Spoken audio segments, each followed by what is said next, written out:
early light, what so proudly we hailed at the twilight's last gleaming, whose broad stripes and bright stars through the perilous fight o'er the ramparts we watched were so gallantly streaming, and the rocket's red glare, the bombs bursting in air, gave proof through the night that our flag was still there. Oh, say does that star-spangled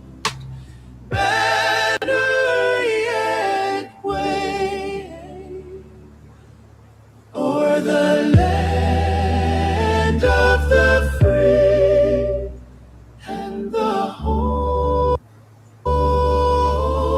of the brave?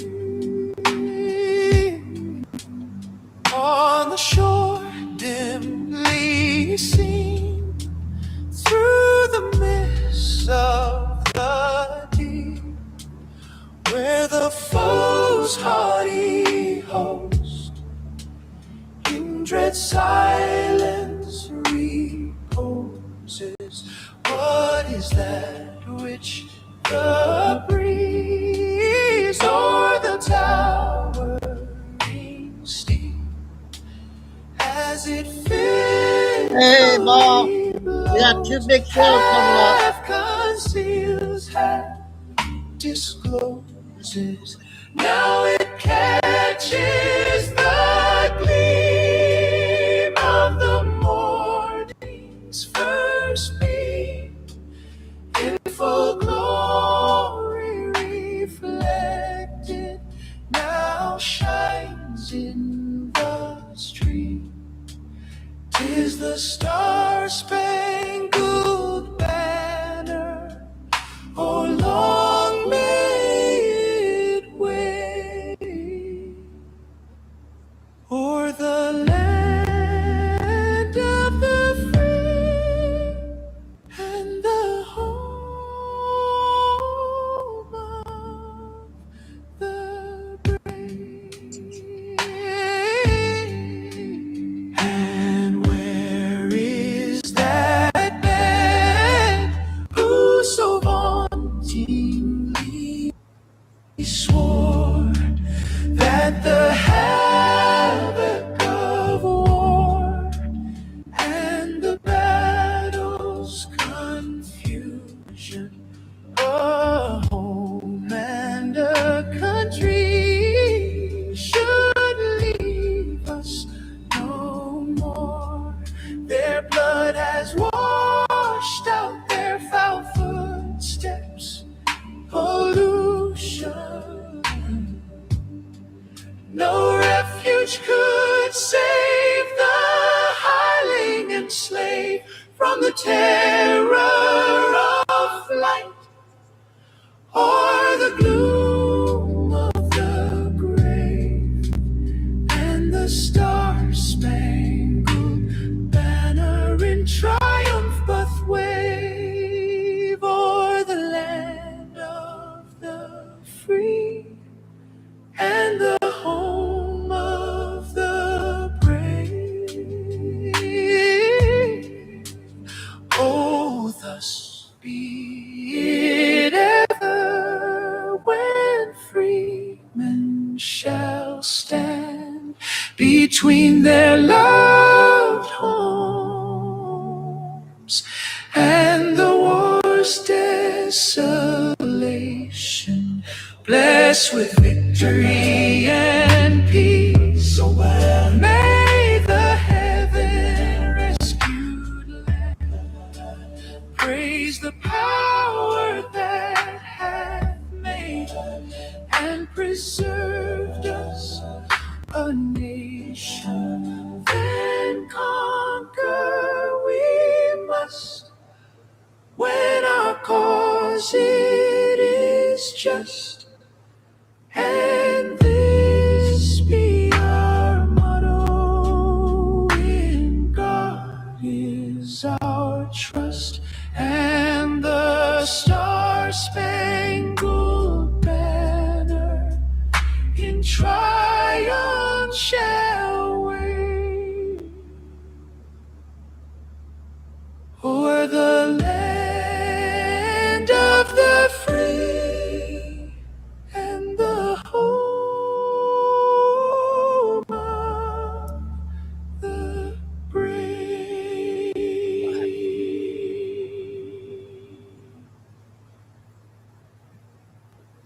Sorry about that. I had a phone call. I got one more.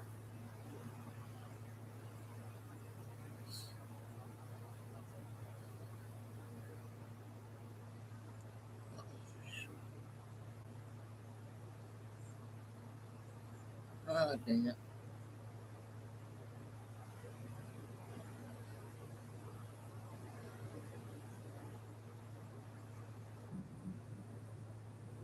This one's only 2 minutes. 2 minutes. USA!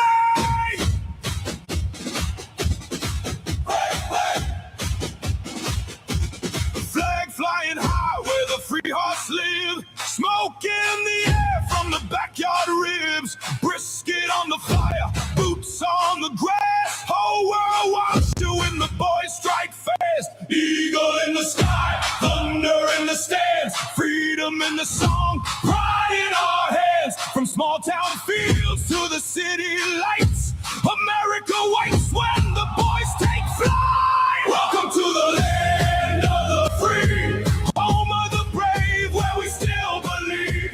Raise that flag, let the whole world see.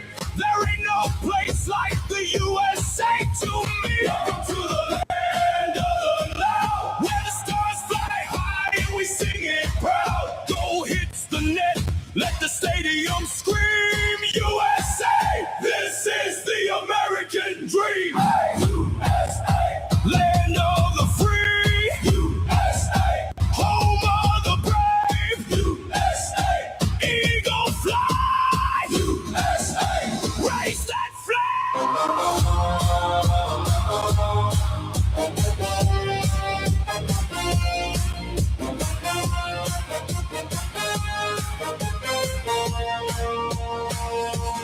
Welcome to the land of the free, home of the brave, where we still believe. Raise that flag, let the whole world see.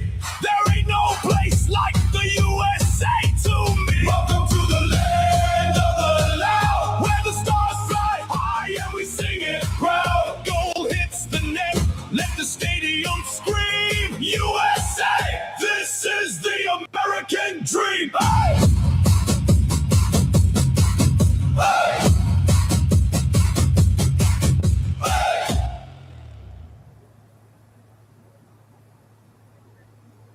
Okay, God bless America. God bless our First Lady, President, best ever. Past and the future of our military. And today, Thursday, 27th, we got a huge lineup today. So we got Nell, an hour and 10 minutes. We got one Billy from last night is 20 minutes. Or Nick Shirley, 20 minutes. And a bunch of other stuff. And we got our old funny guy back that everybody likes. Terrence, that's 5 minutes. So we're going to start off with the short ones. And then we'll go from there. So when I get stuff, I come on. And when I get time, there's Chico. What do you say, Chico? Huh? Huh? Huh? A lot of people are at work. What? Go to the park afterwards, okay?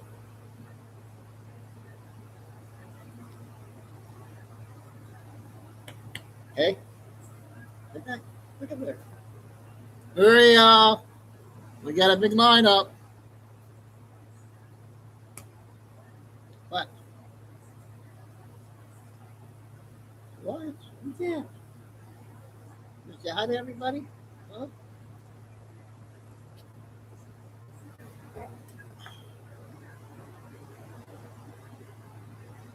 So we are going ahead and get started.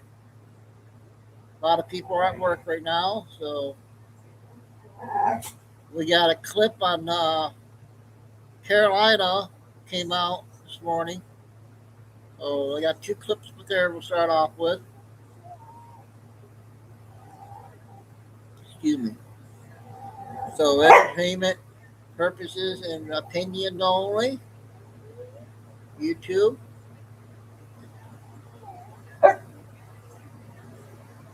Thanks, Gloria. Yep. Here's old buddy dude. He's with us. Hold on. Get up here. Come on.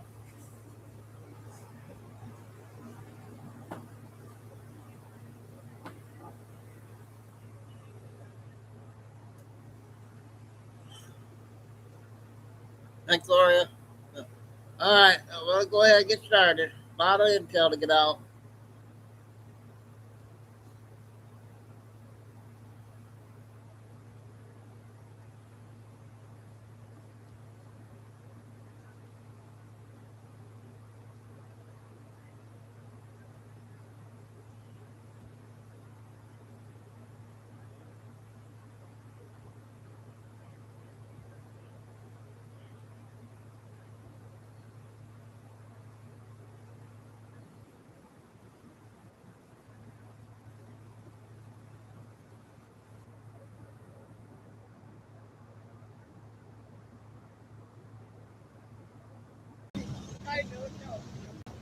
The last time we'll probably be seeing her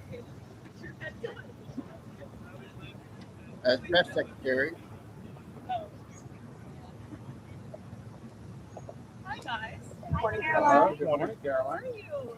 Happy last day. Thanks. It's very bittersweet. I'll miss you guys. I know that's probably not something anyone would expect me to say, but obviously it's been great working with all of you. And I think people don't realize about this job, the briefings and what I just did on TV is 10%. 90% of it is taking all of your calls at 5 in the morning and 11 p.m. at night. And I won't really miss that, but I will miss working with you guys every day. So thanks for being colleagues. And I know the president will continue to take your calls and provide you with statements every day until he assumes a replacement for the role. So just thanks for being partners here at the White House, and good luck. Caroline, do you have any advice for the next White House press secretary? I will give my advice to whomever assumes the job. I think it's most important in this job to understand that President Trump is his own best spokesperson, and we joke, Stephen Chung and me, that he is the true communications director and press secretary here at the White House. And just understanding that, knowing that, and believing in the mission. I mean, I think you guys can all see I believe so much in my heart about what this president is doing every day, the policies he's enacting. It's been an honor to speak on behalf of him and to understand his thinking and to relay it to all of you, but also to the country over the past 20 months. And then again, before that, on the campaign. And I'll still be around. I'm going to just go to the other side so I can spend some more time with my kids. But again, thanks for everything. Gabe? Hi, Caroline. You mentioned, well, you'll be working with MAGA Inc. And yesterday, the president amplified a post on social media that said, I don't think the GOP fully grasped how badly they're effing up right now. He has previously said that some voters don't seem to like Republicans, but they do still like him. But at this point, is the president washing his hands of Republicans if they do poorly in November? The president is wholeheartedly committed to helping Republicans across the board retain the majority. And I think voters across the country will be presented with a contrast between everything this president and Republicans have done. Largest middle class tax cuts in history, no tax on tips, overtime, Social Security for our seniors. Democrats in this town want to talk a lot about affordability, but they voted against the largest tax cuts in American history. They voted against putting more money in people's pockets. So, you know, President's going to Texas tonight. He'll engage in a fundraiser to keep loading up Republicans' coffers. There's obviously a huge cash advantage on the president's side, and he'll continue to go across the country, meet with everyday Americans, and push his message until the very last day. President Trump, there's no harder worker or greater fighter in politics than him. So you'll continue to see him stay out there. I do have a meeting in the Chief of Staff's office that I'm going to get to, so I'm not late for my last meeting. But thanks, guys, and I'll see you all soon. Take care. I got another clip.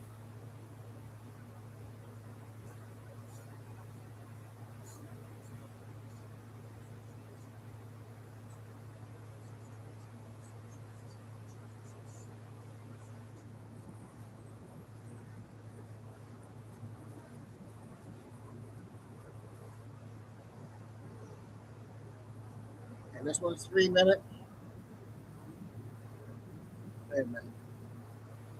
This might be the same one. Hold on.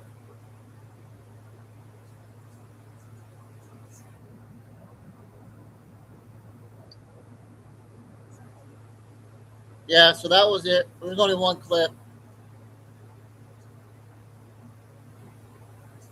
I got two of the one lady, British lady.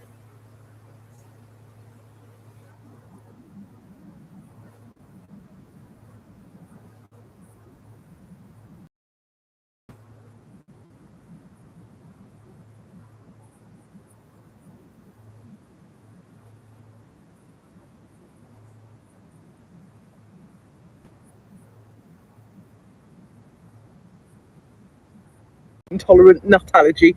I think it's just a competitive thing. There was LGB, and then there needed to be LGBTQ, LMNOPQRSTUV, and then some people had a nut allergy, but that wasn't good enough. So now you can have a nut allergy, and you can be gluten-free and lactose intolerant, and you can announce it loudly at a restaurant because you clearly have a disability, because maybe you can't drink milk, or maybe you can, but you just fancied a bit of special attention. I mean, I don't know. Didn't have any of those things back in the day, but I do understand that things change. You know, and how do you know someone's got a nut allergy? They'll frickin' tell you about it, won't they? Yeah. On your EasyJet flight, no nut allergies, no nuts today, no nuts. Not on the whole plane, no nuts. Put your nuts away. The hotel foyer, nuts? No, you must be mental. There might be people coming in with a nut allergy. So everybody else, everyone else on the plane, you're not allowed a single nut. Oh no, because Belinda in seat 23C has got a nut allergy. Ooh, Belinda. Oh, she must be a very special person. She must have achieved a great deal in her life, because she's managed to work out she's allergic to a KP peanut, especially on a plane to the Costa del Sol. If you're in 23C and your name's Belinda and you think you've got a nut allergy and you're on my plane, expect a visit from me. Off I go, down to see Belinda in 23C with her nut allergy that stops me having a nut if I wanted one. And believe me, I like a nut. I travel with a special packet of KP peanuts in my bag on my carry-on for exactly this reason. Go on, Belinda. Have an anaphylactic shock. Let's watch you blow up. So I go to 23C to find Belinda. There she is with her nut allergy. Clearly not allergic to any other major food group. Maybe salad. I just wonder, can people get over themselves? Can they? Can we just go for a meal without someone saying, have you got an allergy?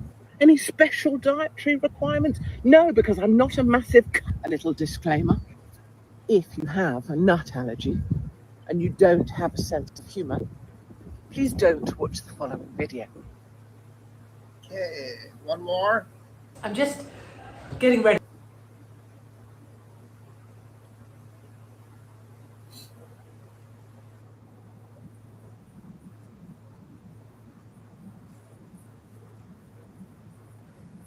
He was born, and there's still no blue plaque on the wall. Can you believe it? It shut its maternity unit at the start of August. It means that women of North Devon have to drive potentially 2 hours to have their baby whilst having contractions. Now someone's handing out leaflets teaching them how to give birth in a car or in a lay-by. Have they seen my disability, Panda? I wouldn't be able to give birth to the seed of an idea in that thing, let alone push out a 14-pound baby without pain medication or a single stitch. Thank you very much. I know, vag like a windsock. I say to you, Chief Medical Officer Vanessa Purdy, sort that shit out. You wouldn't want to have to drive 2 hours to give birth with all the other worries that you've got going on. In other news, Harry and Sparkly Pants back in the UK. They arrived by private jet. They're going to set up base in the Cotswolds, 2 kids off to British schools. They're going to keep them on to Seto Palace for when they split up.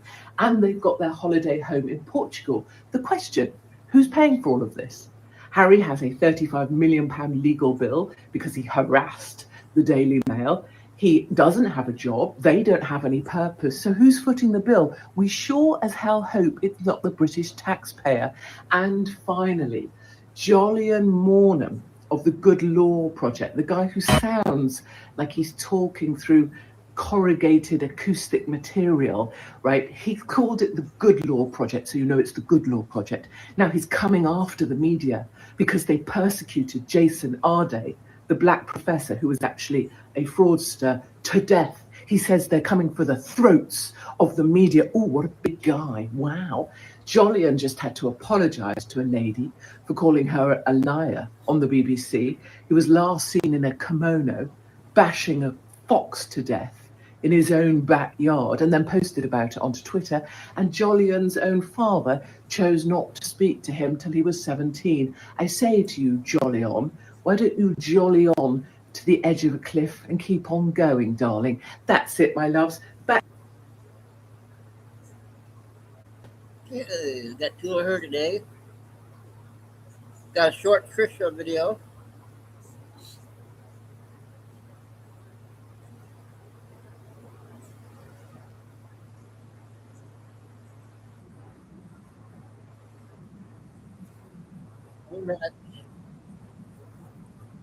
U.S. Air Force C-17 Globester 3 military transport plane and landed in Moscow today to sit down with the Kremlin. Now, what might that be about, you wonder? And so a few things crossed my mind, one of which was possibly maybe talking to Russia to help us with Iran. In other words, do we bring Russia into the mix and say, hey, Russia, you know what? Those sanctions, you don't have to worry about them anymore if you join our side as opposed to Iran's. I mean, I'm just floating stuff out here. You know, you guys are welcome to give me your own version of what you think might be going on. It could be that we're saying, hey, you know, Russia, if you want to join the global economy, maybe you need to knock it off in Ukraine. He's there. And maybe... forgive me. I don't want to give it all away just yet. Maybe you need to, we're going to get to that because the president weighed in on this and he's being a little cryptic even for him. But I'm pretty good at reading through the lines. So I'll play you that soundbite and we will dissect it together. But there's a lot of things that could be going on. In other words, we've got a real situation with Iran. We are making a lot of progress. We are now getting ships through the Strait of Hormuz. We are invoking this economic D-Day, if you would, or the threat of an economic D-Day for not just Iran, but for any of our allies that continue trading with Iran. So maybe there's a carrot out there for Russia in that maybe we can normalize some of these relations and back off some of the sanctions if, in fact, they will help us and join our side here with Iran. I'm just throwing that out there. The other thing that is being talked about is possibly a wind down to the war in Ukraine, because the last time you had a CIA chief go over there, that would have been Biden's CIA chief.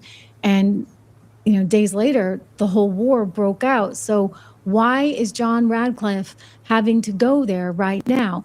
Well, the president spoke earlier today with Glenn Beck on his show, and he said, you know, it could be a few different things. It may just be a routine visit. You know, don't get your hopes up too high. But this is why I said you got to be good at dissecting his language. Listen for this. Listen to what he says about Ukraine, because he's very focused on Ukraine. Glenn doesn't even ask about Ukraine, but he goes straight to Ukraine. So think about why that is and whether or not there's a possibility that things might be coming to an end and maybe the sanctions are part of that. Just listen. He's there on, you know, very sort of semi-routine. I hate to disappoint people. We would like to see the war with Ukraine end. That's a war would have never started, Glenn, if I were president. That's one of the negatives of not having it done that way. I think this way has actually turned out to be bigger in many ways. But you wouldn't have had the war with Ukraine, and you wouldn't have 25 million people coming into our country like they did, just come in like we were a bunch of fools. It was so sad. But they, 20, and I think the number's higher than 25, frankly, but they came in from prisons and they were drug dealers and they were murderers and everything else, and they poured into our country. You wouldn't have had that. But you would not have had the war in Ukraine. I'm going to do Mel next. John Ratcliffe is a fantastic guy. He's the head of the CIA, and he is not in there for any of the things that you said. Now, something may come out, out of it. We're working very hard to get that war ended. And frankly, they both want to see it ended. You hear that? He said, frankly, they both want to end it. We're working very hard to end it. And he went there. He went straight to Ukraine. He just, I think Glenn was trying to ask him some other things. And he's like, if I had been there, Ukraine never would have happened. So it makes me think that there may be a development. I mean, I hope so. I mean, it'd be great, right? Like, we don't want to be at war any more than we have to be. Not we, because we're not technically, but we are kind of spending a lot of money, if you would. And so it would be good to see something like that. Not to mention, like, all these deaths are just terrible, right? Like, on both sides, for goodness sakes. I mean, it's just so needless. And I can guarantee you the president feels passionately about that and doesn't want any lives lost anywhere. And he's very much a realist in that sense. Like, he just is like, can we not just like do business? Can we not just, make things and make beautiful things and make money and everybody lives happily ever after? And you've got these challenges that are presented to us, whether it be from the Islamic extremists in Iran or the challenges that they're facing there vis-a-vis Russia and Ukraine. And those are real challenges because, let's face it, NATO has been expanding. And that expansion freaks out Russia, just like it would freak out us if all of a sudden Mexico joined the ranks with the rest of Latin America. And then suddenly, China was controlling it all. We wouldn't be too happy about that either, right? Like, so I think that there's an important role for diplomacy here, and we'll see whether or not the president can pull that off. But in light of what's going on with Iran, in light of what's going on with China, right? Like, look what just happened with the trade deal with Canada. Canada thought it would be cool if they could just keep working with China. And we're like, no. It's like, whose team are you on? Whose side are you on, for goodness sakes? You want to work with China? China's working with Iran. That's not going to work for us. And if we're going to follow through on some of those sanctions that we're talking about, then we need to have the might, the power to be able to say to our allies, no can do. In other words, you want to trade with Iran, then fine. You go trade with Iran all day long because we're not going to do it. Take a look at Iran's biggest trade partners here. I love these graphs. I love looking at numbers. UAE, cross them right off the list. See, that's what we want to do. We want to go right down that list and just cross everyone off one by one by one. We want Turkey, for example, which is a member of NATO. 5 to 7 billion? I don't think so, right? They got to get that one crossed off. You need Pakistan, who's like trying to negotiate this whole thing. Apparently not doing a very good job. They need to be crossed off. Russia, 2.5 billion, not a lot, but still, again, we want to try and coalesce with our allies around us. And not that Russia's an ally, but I think it's interesting that the CIA chief is over there and there's something going on. Something, right? Like, he just doesn't fly over there for no reason. It's not really a routine check because they don't really fly over to meet with the Kremlin that often. Go down the list here. Afghanistan, we were very nice to Afghanistan. What are they doing? Partnering with Iran. You got India, and we actually do a lot of business with India. So I think that that's an opportunity as well for us to look at India and say, hey. And then Germany. 1.3 billion. Are you kidding me? Are you kidding me? Trade is continuing, albeit under pressure with Germany. That doesn't make much sense to me. So as we say to Germany, hey, you're going to pay your fair share at NATO. As we say to NATO, it's time to pay up. There might be some wiggle room for some negotiation in there. I'm just saying. Because we're not happy with Europe right now. Look at this. Our allies in Europe spending big, and I mean big, on Iran. Germany, 1.3 million? What are you thinking, Germany? Why are you spending so much money? This is what the Treasury Secretary is talking about. This is why, you know, we can take this to next level. And hey, Germany, you want to do business with Iran? You're not doing business with us. Okay, that was a good one. Okay, now an hour and 10 minutes, you guys. The first big video today.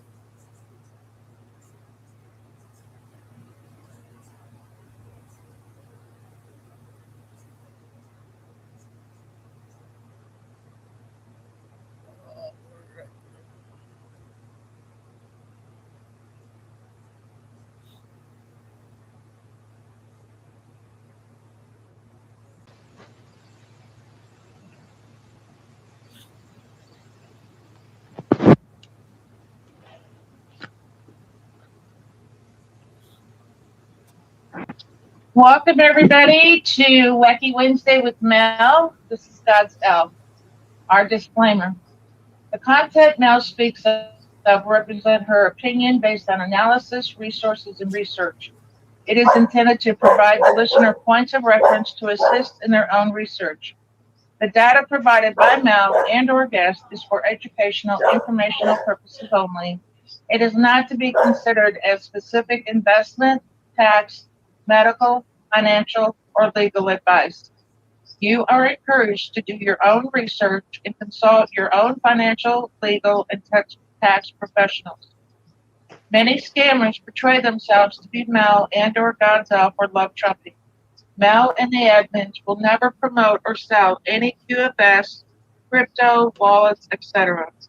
These people are reported as fraud and are banned, but new ones are created every week. Again, welcome to Wacky Wednesday with Mel. And Mel, I'm glad to see you here, bright and chipper. Oh, absolutely.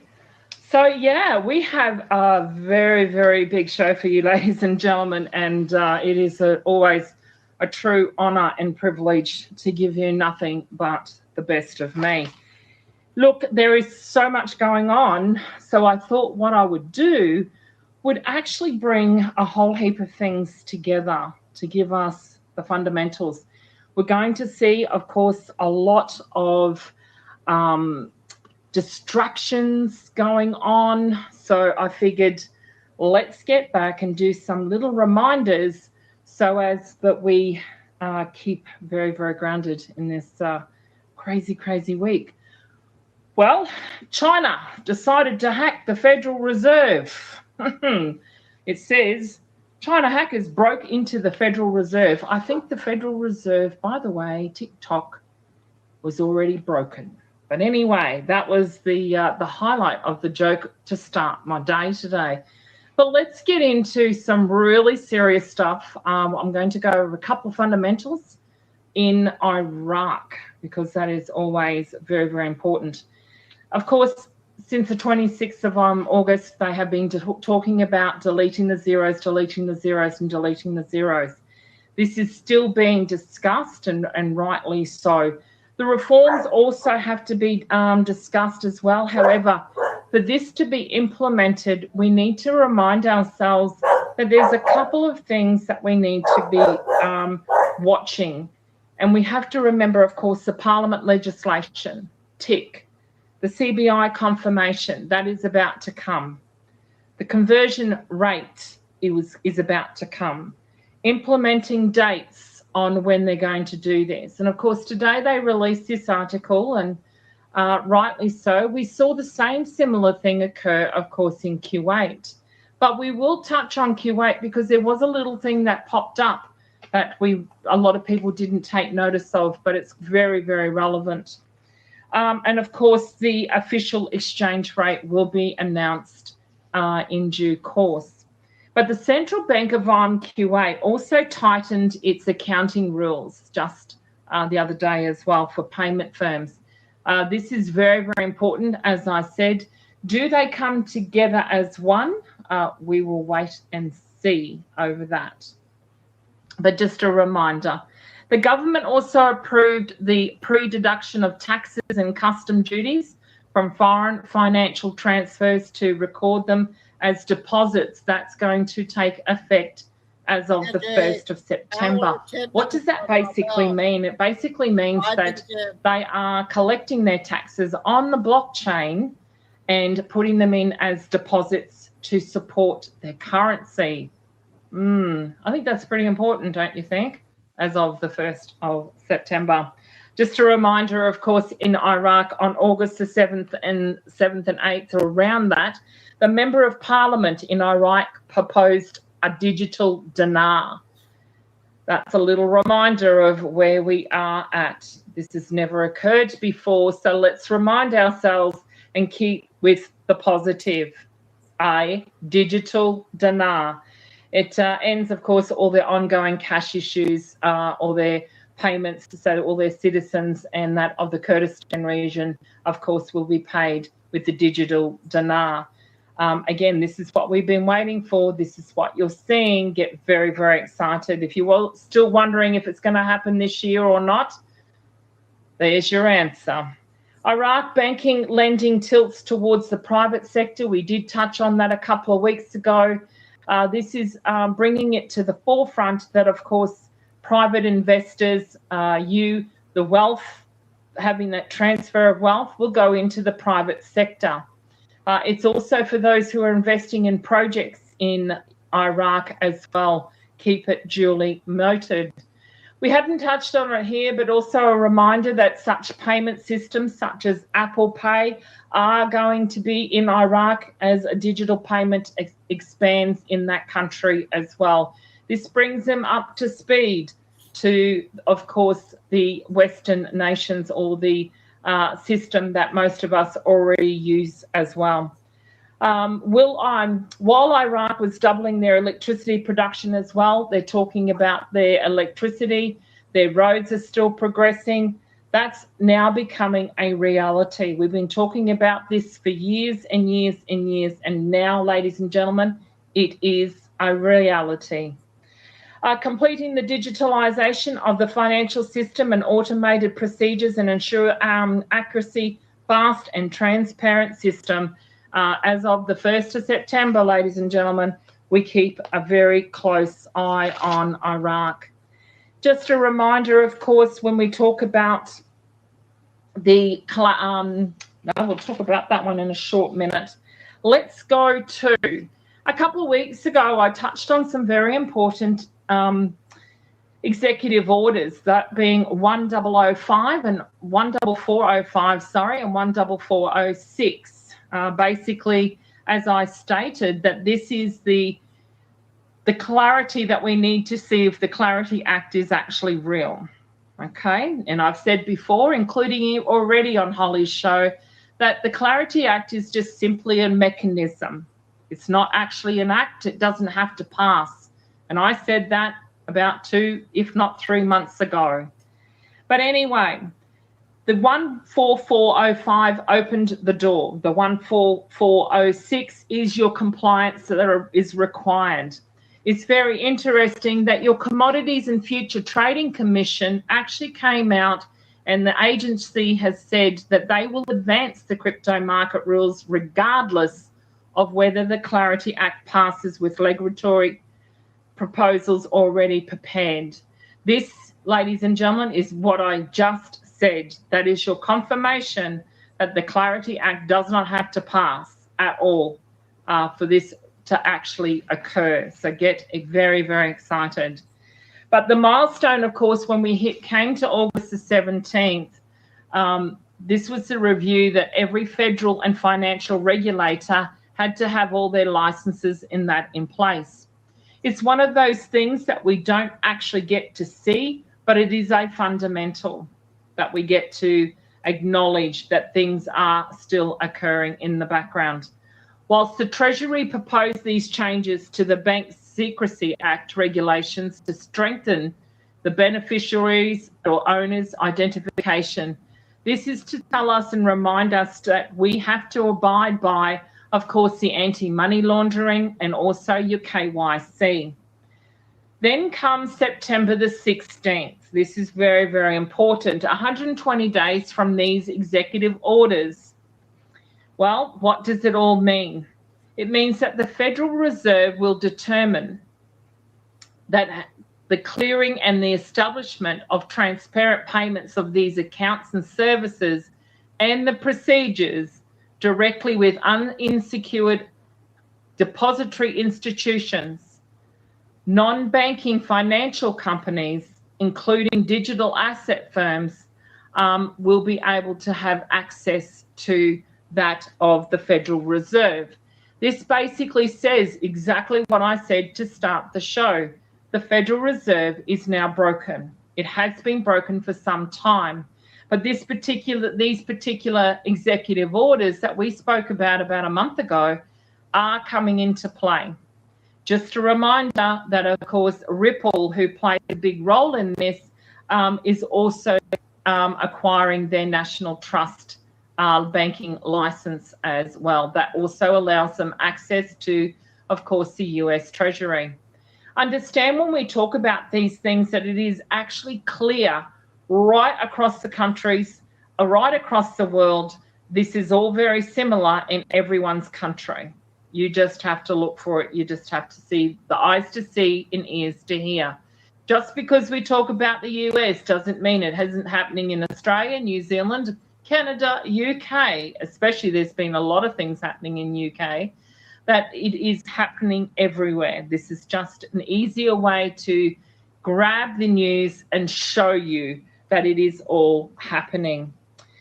Let's go to November the 15th, which is about 120 days from those executive orders, where we see the innovation of the Federal Reserve and the Bank Secrecy Act be completed.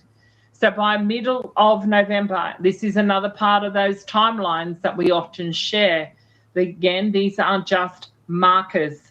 They are not for you to say, oh, Mel said this and Mel said that. This is just a marker. Some very big news, of course, came out from the SEC, your Securities Exchange Commission in the United States. This one was very big. I looked a little bit further into this particular article, and it was talking about how the SEC has cleared Franklin Templeton to let its traditional registered funds use its blockchain in the SEC. The blockchain inside of the SEC is called Benji. It's part of their cash management blockchain that they are using inside of the SEC. Benji is essentially a tokenized money market fund.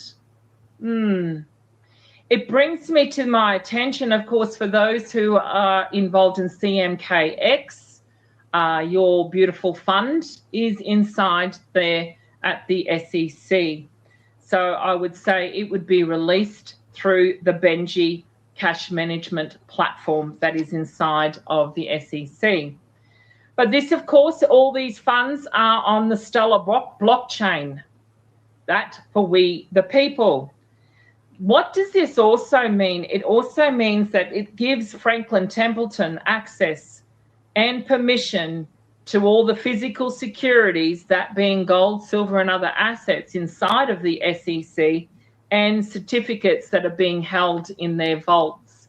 That news was much bigger than what most people didn't actually bring it to your attention. So I thought that one was very, very cool.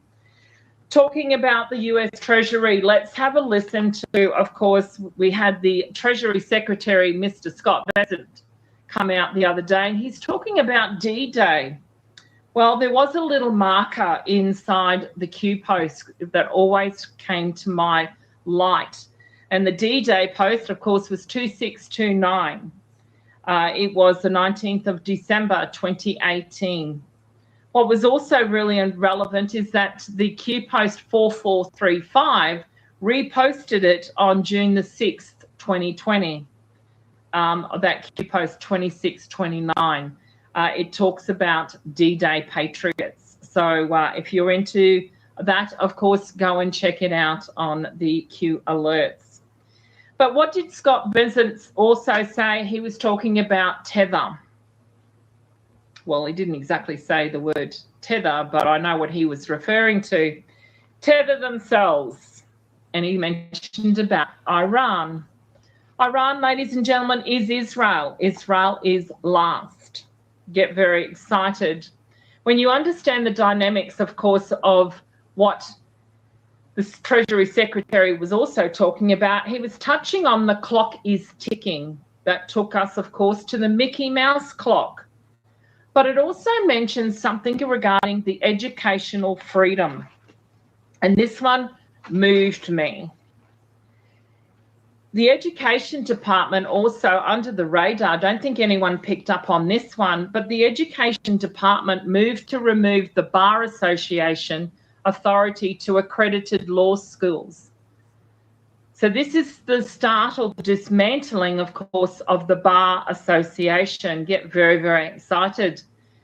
The Education Department argues that the accreditation arm is not sufficiently independent. Why does that not surprise us? And has allowed political consideration, including DEI requirements, to influence accreditation processes, etc., etc. So it begins, ladies and gentlemen, the Bar Association. This is a process. It doesn't mean that it's actually occurring at this point in time, but it is beginning. So take it and get excited about that. But let's get back to the Tether thing. Okay, so Tether has expanded its tokenization business into Saudi Arabia. When it also reminds me to remind all of you that I've often said BRICS is not just about Brazil, Russia, India, China, and South Africa. I've often said it also includes Saudi Arabia.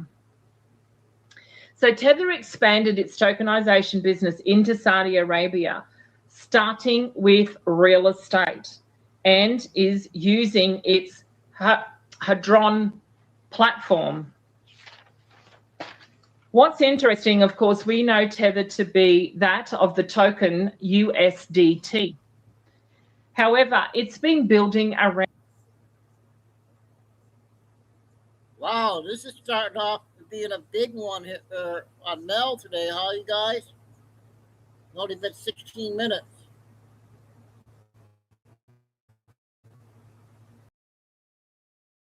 As a token that had been re-established during that of the COVID times, the COVID scamdemic, pandemic, it re-established and started building around assets and financial infrastructure. It's been a little hidden secret, but the Hadron platform was launched in 2024. It was to make it easier for institutions, such as your banking institutions, to tokenize traditional assets. While Tether's XAUT, now we touched on X last week or last Friday, and I said keep an eye on the X. So XAUT token represents physical gold, maybe one to consider. It's not just a stable coin issuer, but as a tokenized infrastructure provider. So Tether was always part of that, of course, the breakdown of Bitcoin. It was the backbone, so to speak, of Bitcoin. We looked at many maps just recently to remind us about the Band-Aids and that of not just Ethereum, but also of Tether. The Saudi Arabia connection, though, shows how tokenizing real estate could potentially divide, transfer, and settle real estate and provide the investor with blockchain-based ownership records. We've talked about this a little bit in the real world assets tokenization, where everything that has been put, that used to be paper, is now put into a token. So when you divide, transfer, and settle a property in real estate, it will have everything in the records of that block. So, and that's going to be based in Saudi Arabia using the Tether and the Hadron we got 2 billion platform. now, you guys. Citi, as in Citibank, has projected tokenization securities could reach 5.5 trillion by 2030. They also have a new Custody Plus platform, which we will touch on hopefully on Finance Friday. But Tether is also expanding its digital dollar, that being the USDT, and the XAUT. not just into technology and real estate, but also gold, energy, and infrastructure. So therefore, if Saudi Arabia expands on this particular platform, you could certainly say it has the potential to become a liquidity and settlement currency. Not financial advice, but just thought I would throw that in there. Let's go across to Japan now. Very interesting. Some years ago, I've often mentioned it occasionally, regarding the company called Mitsubishi. And we've known them to manufacture vehicles, cars that weren't real crash hot, so to speak. But they certainly digressed. They digressed into the mining sector, which is really, really interesting. And they also do a financial group. So Mitsubishi in Japan, the Mitsubishi UFJ Financial Group is preparing a proof of concept to test real-time on-chain settlements of Japanese government bonds using the Canton network. We're going to touch on that one a little bit more in Finance Friday, because there's quite a few, and I think the World Liberty token is also on Canton network as well. So we might be able to tie a few things up in that particular area. But its primary purchase of all of this concept is for the repo market, where government bonds are temporarily exchanged for cash as collateral. A repo in this instance is significant, as it is essentially a short-term secured transaction. Like the movie I watched. Apparently, one party provides cash while receiving government bonds as collateral, with the transaction later reversed. What could possibly go wrong with that? You don't have to be a scientist or an economist to understand that there is something seriously wrong with that. Venezuela's, let's go to Venezuela's. Well, big article came out, very, very excited about this one. This one was saying that it's going to be pegged to the US dollar. A lot of people didn't quite understand it, so let me explain this in layman's terms. For the Venezuela's Boulevard to be pegged to the US dollar, we know the US dollar is pretty much worthless. It's a fiat currency. So to peg it to the US dollar then makes them both legitimately zeroed. Therefore, it forces the actual currency revaluation. So get excited about that. Just another little dynamics for all of you to ponder.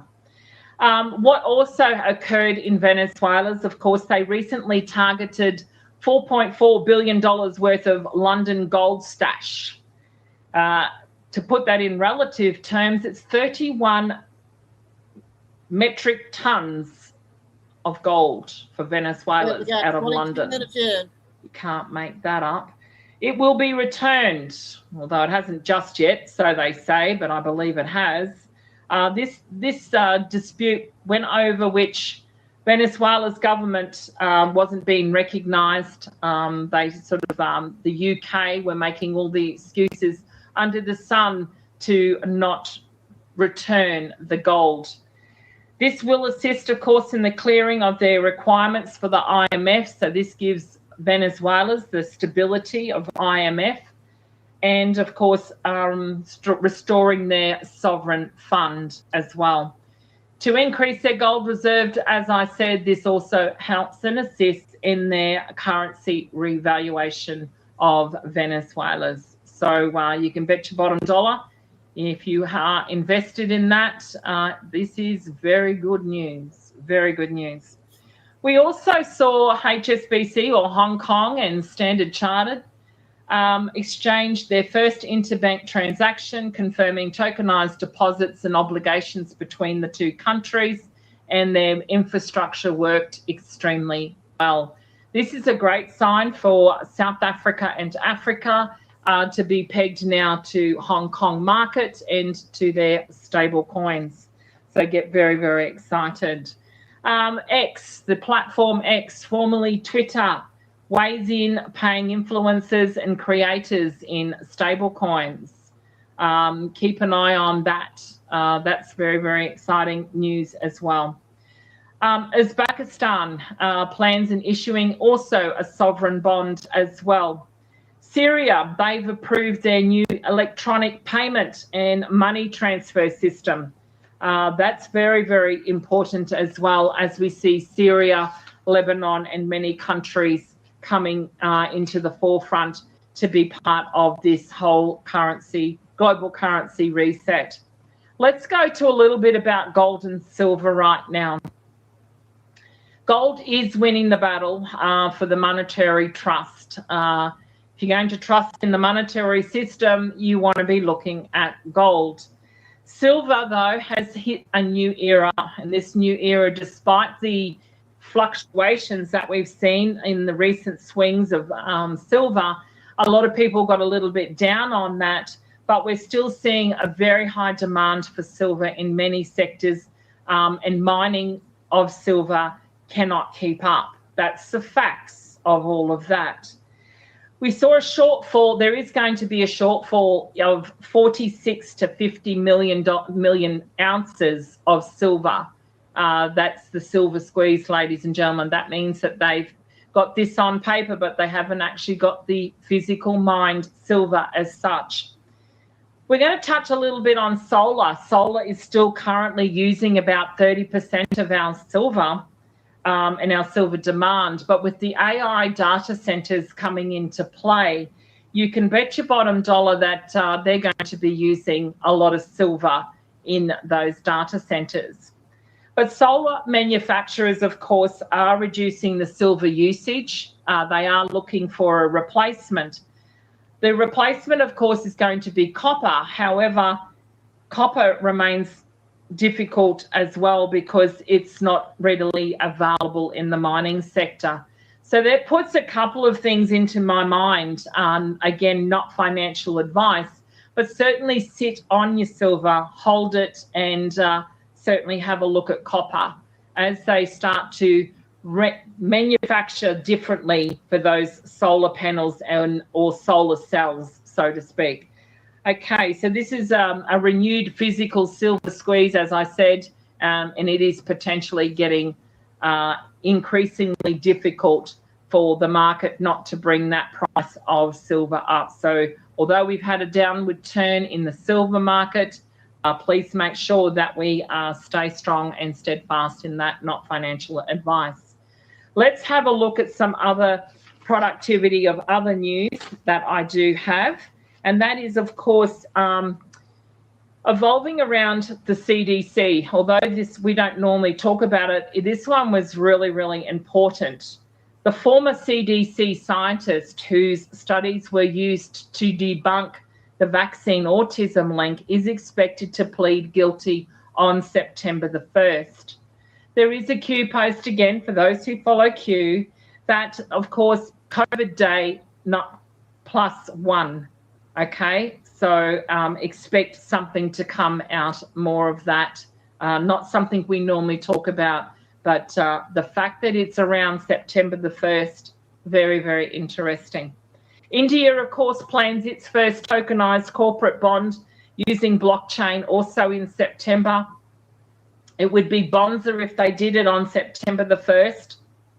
That would be very exciting. That would be another indicator that we're movement at the station. But what else is happening? Of course, the Trump administration are talking with finance ministers and CEOs, etc., in Asheville in North Carolina. They're going to be talking there in a conference from August the 29th to September the 1st. Would love to be a fly on the wall in that meeting. Also, Judge Wemsley, a Superior Court judge, is also stepping down on September the 1st. Whilst the biggest news in the financial sector, of course, is just important for our currency revaluation, is Russia's largest bank, Sberbank. New regulations for crypto trading, custody and settlements takes effect also on September the 1st. A pretty big marker, to say the least. As I said, ladies and gentlemen, we look forward to Finance Friday. We will go to a little bit more, as I said, onto the Canton Network. Anthropic Living Trust and Holistic Planning is going to be discussed on Friday. So we look forward to catching up with you all then. Just a reminder, of course, JP Morgan today evaluated launching its own crypto stablecoin. So did Bank of America, Wells Fargo, Santana, and over a dozen other banks are talking about their crypto stablecoin. So there you go, ladies and gentlemen. There is a lot to get excited about. But anyway, it is now over to you, God's Elf, and to the floor. I see a lot of hands came up this evening because there's a lot to talk about, but I hope you enjoyed that news. So give it away, God's Elf. It's all over to you, my darling. Thank you, ma'am. Thank you. ZPE 369. ZPE 369. Ask your question, please.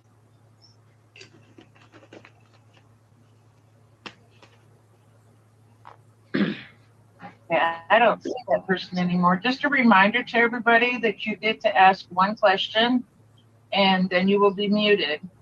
Sometimes I get distracted, but for the most part, that's what we try to go with. ZPE 369, did you have a question? Okay, all for truth. All for truth. Did you have a question? All for truth. Ask your question, please. Hey, Mel, how are you doing? I'm great. How are you, more importantly? Great. I just want to send hugs across the pond. My question is, I had somebody on another channel do the iOS 2022 in gematria, and it came to 345. Do you know what the first thing that popped up was? XRP? Quantum computing system. Oh, of course it did.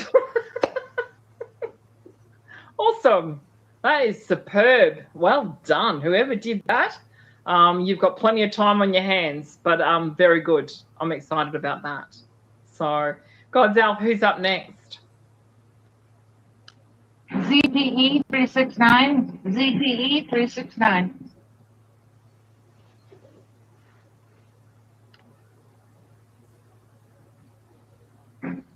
ZPE, hit your big blue button so that you can talk.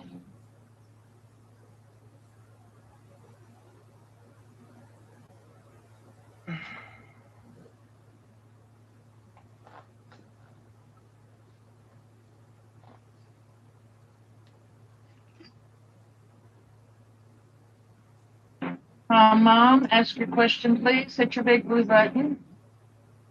Hello, Mel. How are you? Hello, God's Elf. Mel, what are we thinking about this being over by October? I lost my job in January, and things are really, really, really rough. And so, yeah, my unemployment ends October 6th. That's the last week of it. And I'm hoping to stretch it out. I'm 62. I don't even have a bite for jobs. Thank you. Well, that's okay. It's a tough one. It really is. I go from week to week myself. And as I said, the next marker that we look at is the 1st of September. Then we would have to say at least go through to the 15th of September. But I think the big marker, to be quite honest, is the 22nd of, well, thereabouts just after the 22nd of September. So, but as we progress, we will certainly go through and navigate. But 22nd of September is where I'm sitting on that one for a bit. So we'll see how it goes. God's Elf, who's up next?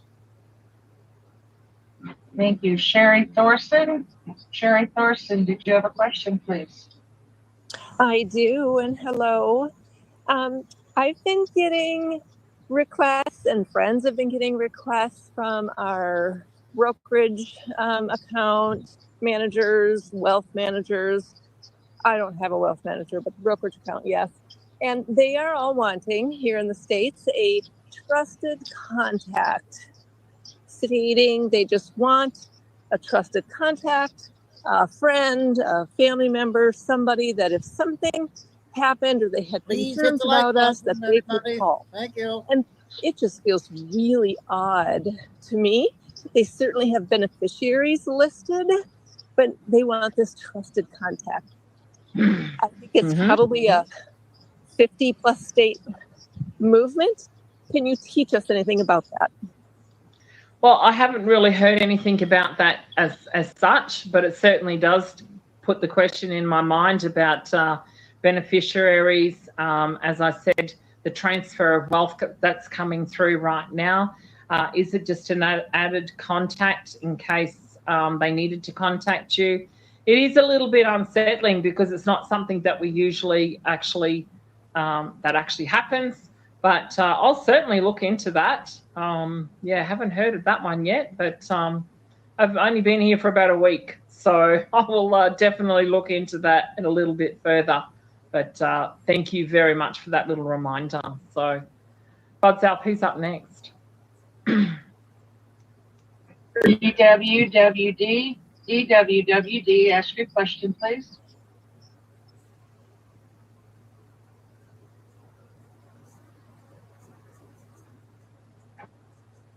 DWWD, did you have a question? All right, moving on. Offer truth, offer truth.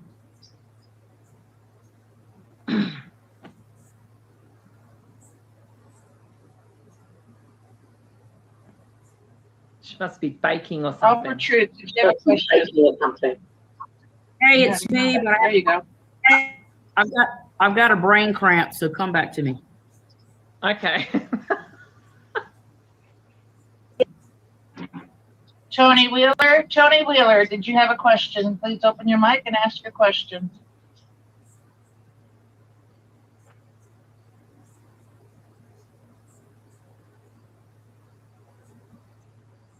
Tony Wheeler, please hit that big blue button. Oh, now can you hear me? Oh, okay, sorry about that. Yes, go ahead. I'm still not clear how a quantum account starts or how we start one or whatever, but when all this goes to quantum, how does one, I mean, everything's going to be tokenized. If a person has a lot of physical silver and gold, how do you tokenize it? Do you take it to your bank and they turn it into? How does that work? Oh, Tony, you know what? You are such a treasure. You wait right there, Tony. I'm going to go through a couple of things with you, Tony, so that I make sure that you actually are clear. How do you get a quantum account? Well, you certainly don't apply for it, okay? So what happens is that we've had these two simultaneous systems running side by side. A lot of people say it's been mirrored, but I think it's still the same account. They've just incorporated what we call quantum algorithms into those accounts. And as time has gone by, you would have noticed, Tony, that there were some differences. So the bank might ask you for further identification. So this was all part of setting up your quantum account. Does that make sense, Tony? Yeah. Okay, so you basically already have a quantum account. You do not have to apply for it or send people your details. It's already there for you. How do you tokenize your assets? Well, funnily enough, the quantum system, Tony, already knows that you have X amount or roughly what you already have. Okay, so when you purchased your silver, even if you had paid cash for it, there would have been some form of indicator on the quantum system that you already hold X amount of silver. Currencies are the same. So whatever assets you already have, the quantum system already picks up on it. So it's already tokenized for you. Okay. So do we turn it in somewhere? No, you don't have to turn it in, darling. Well, you're not going to turn in your silver, I hope not. Anyway, No, you don't have to you don't have to take it anywhere for it to be put in. It's already tokenized. So I can just buy and sell with the tokens. Correct. Because you're on Okay. a quantum system. Yeah, you're on a quantum system, Tony. So if you sell it to someone, this is my point here with Tony tonight. So say, for instance, when you go in and you purchase your gas or your groceries and you use your tap and go card, okay, it's already identified how much food you have in your house because it's tokenized. Does that make sense, darling? So everything has been slowly tokenized over a period of time. So you don't have to worry. You don't have to take it anywhere to get it validated, verified, or whatever. It's already in the system. So that's the simplest way. And I just hope that makes sense to you, Tony, because you're not the only one. There's a lot of people out there that would want to be asking that question, and you're very brave for coming up and asking that question. So I hope I've answered it well, darling. Okay, thank you. That's okay, Dom. Too easy. God's Elf, who's up next? Okay, I'm going to try DWWD again. DWWD.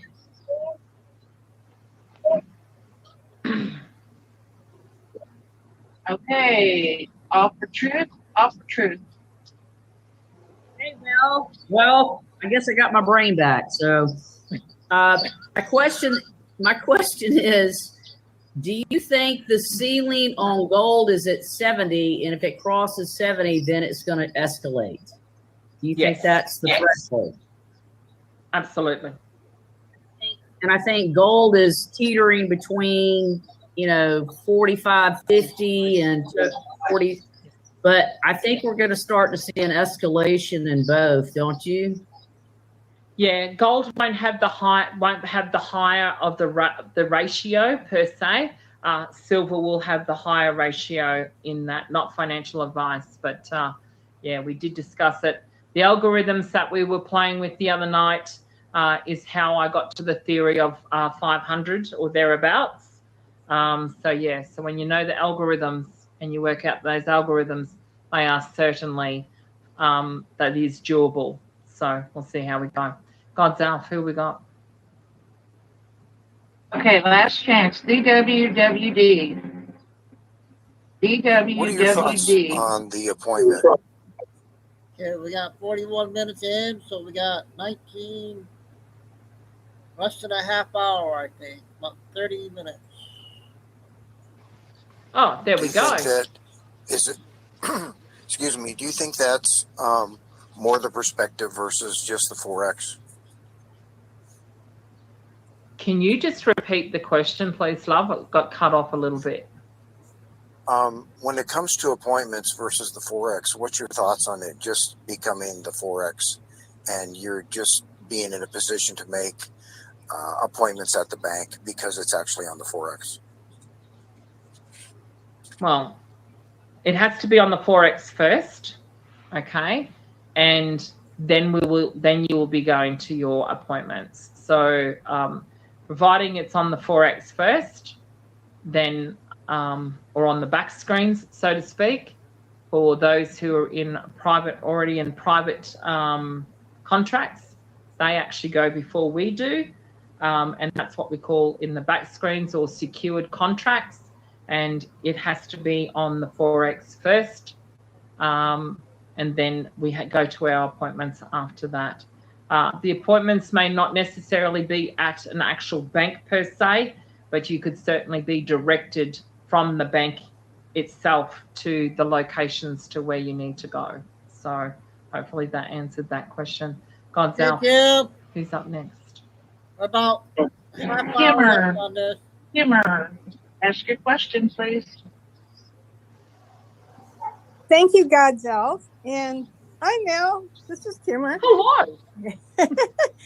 And oh, you're so fun. I just love your perspective.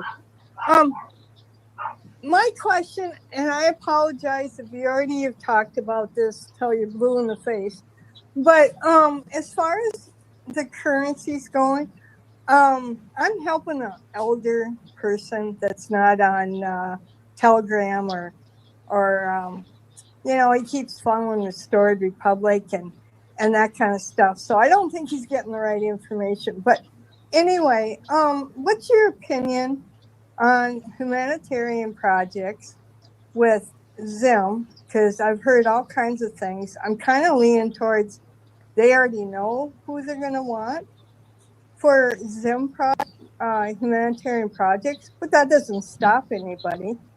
And he's just convinced that he's going to get a higher price at a redemption center. And I just feel that we're all going to be treated equal, wherever that's going to be, at the banks or the redemption. Thank you for helping me out. Oh, Kimma, you're fine, honey. So yeah, there's so many elements to all of that. The Zim notes, of course, that being the $100 trillion notes, were reflectively indicated that they were linked to projects. My thought process on all of that is if it wasn't already SKR'd with a large group, then it may have to be sent away to be SKR'd as well and verified and all the rest of it. So the point is that there is no define or definitive answer to that. Everyone has speculative ideas. So as I say, take everything along with you, go through the process. If you have a project, definitely take a very, like 2 sentences regarding your project. They will redirect you to the appropriate authorities to help you simulate the next part of that process. If it doesn't go in with the currencies, with your currency exchange, and it's a part of the redemption, then as I said, you may have to go through an extra process or a separate process.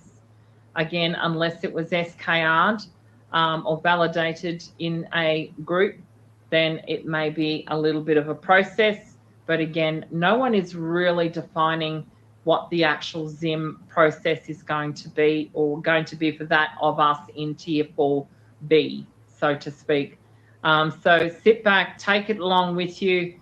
Projects are one of those things, as I said, is certainly starting to look like, and indicators are from, of course, my banking contacts within the redeeming side of things have actually said that there will be certain requirements that maybe have to be attended to, that being, of course, training when it comes to running a project or understanding more about crypto, to how to manage your money. There's many other different programs that are going to be available. And I think those at the redeeming, your relationship managers, they will be the ones who are fully qualified and trained to give you all of that information. So, so with the Zims and the projects, as I said, just go through the process and how it all unfolds. And, you know, you might be enlightened with other areas or possibilities or opportunities of other projects that may be similar, and you may be part of their organisation or board. There's a lot of elements to, of course, doing a humanitarian project is a very, very big feat. And so, yeah, so play it out, take everything with you, see how it all unfolds, and just simply sit back, go through the process. As I said, the process is going to be different in every country. We have speculators out there. As I said, take it along with you, with your small bit of project, and certainly go from there. So who's up next, Godzell?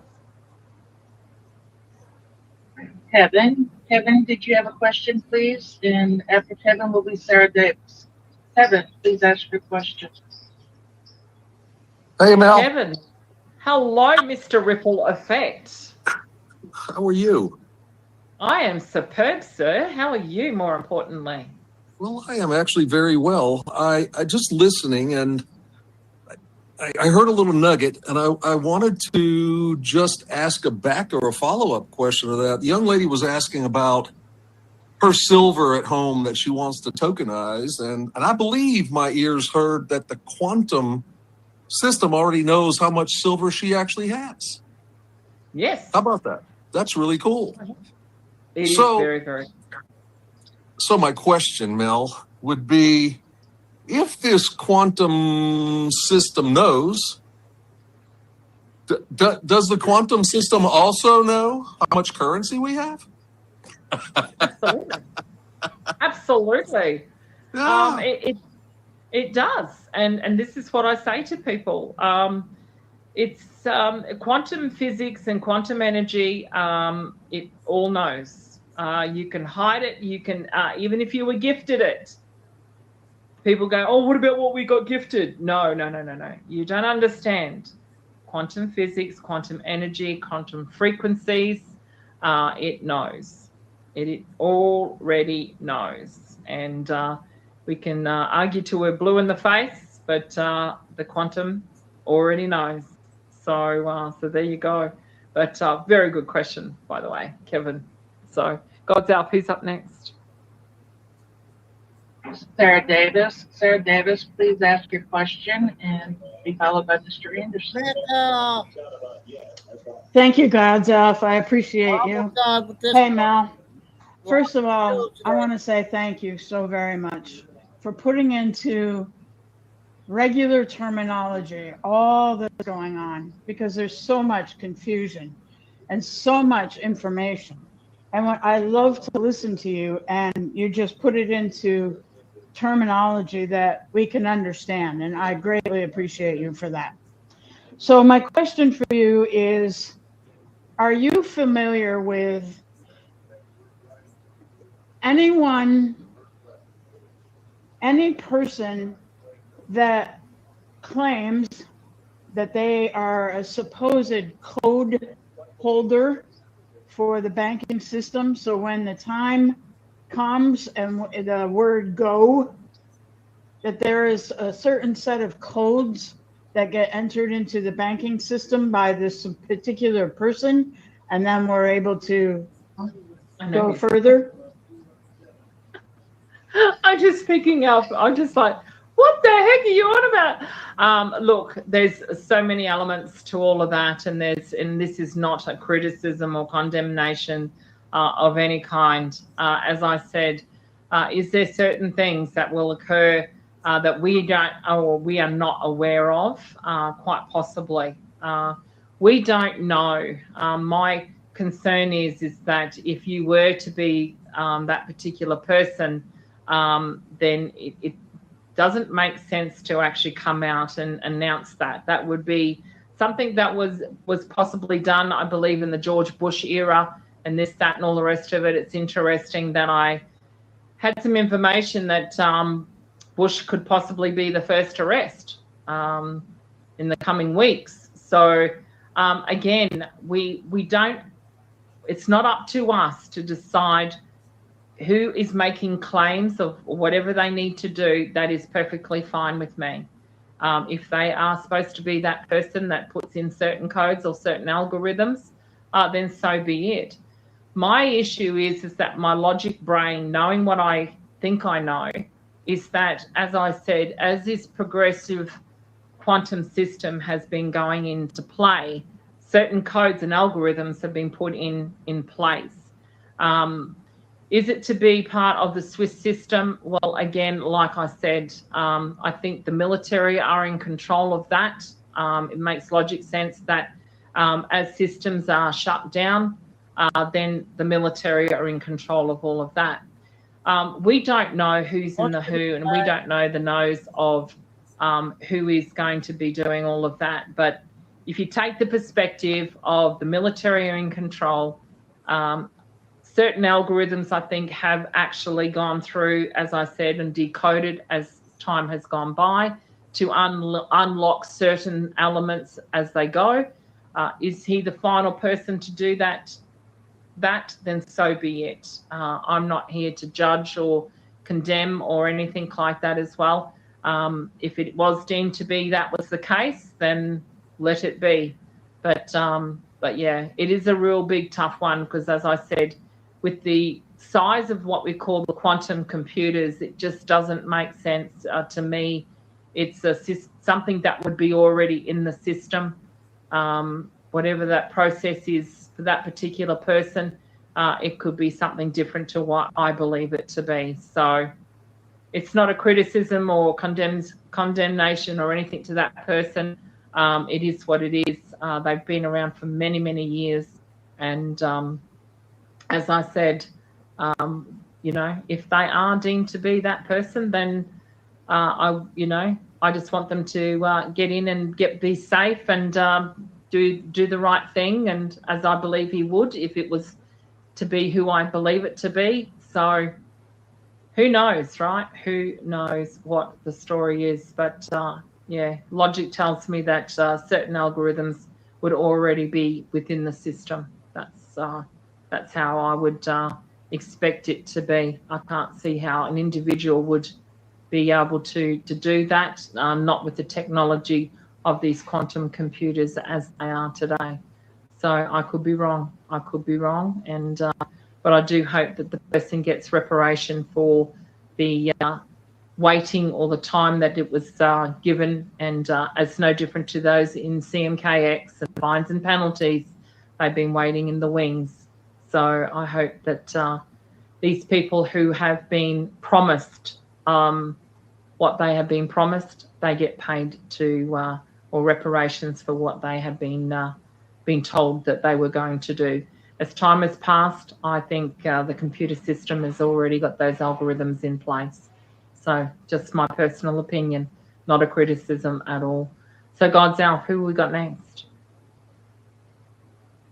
Okay, I'm not going to be taking any more hands raised. We have 4 additional people already in queue. Mr. Anderson, and that will be followed by Christ Love. Mr. Anderson, please ask your question. Oh, hey, Mel. Well, Hey, it's great champion. How are catch you live for once. For once? I know, I always seem to miss it. My question's about real estate. So once the RV goes, a lot of us are going to be acquiring quite a bit of it, I imagine. And my question is, with real estate being tokenized, will that work? Will the tokenization and the fact that we're operating on the QFS eliminate the need for real estate to be sitting within trusts to protect our assets, or will it continue to work hand in hand? It will continue hand in hand for a very short period of time. This is a transition and it is a process. However, it's very, very interesting how this all unfolds, because we always followed the process or the thought pattern of how we get to 1955 prices here in the United States. There is a huge bubble that is occurring in the real estate market. We are seeing major defaults. How this all unfolds is going to be anyone's guess. But what's happened over the time, what we have seen, especially in back in Australia, we saw the blockage of the actual paper deeds, so to speak, and that particular system and that platform then went digital. Hence, that was the start of what we call the tokenization of real world assets. In the real estate side of things, as I said, all of those adjustments have been, as I said, placed on the blockchain. It will be a transition as to any alterations that were made on that property where there was additional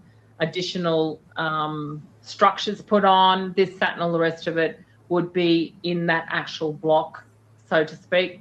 And as I said, traditionally speaking, you acquire that as you would normally acquire that over a period of time. It will eliminate certain aspects of realtors and closing papers. IRS would be eliminated in that process. It would be an automatic transaction. It would do the calculations for you. Hence why we were talking about last week regarding you will write your own contract. Interesting perspective, isn't it?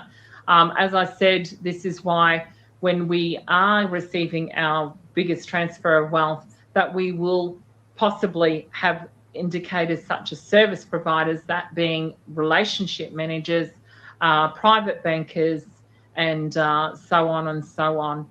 Whether that requires them to actually deal with that process rather than a realtor is a transition period. So we will wait and see. But yeah, it is going to be interesting. But the real estate bubble also includes insurance companies. I've actually said that before on the show as well. So it's going to be, and that of course affects the bond market. So the 19th of October has been thrown around as to be the market crash day. I don't think it's going to be the type of crash that we believe it to be, but there will be certain alterations, I think, to the stock market.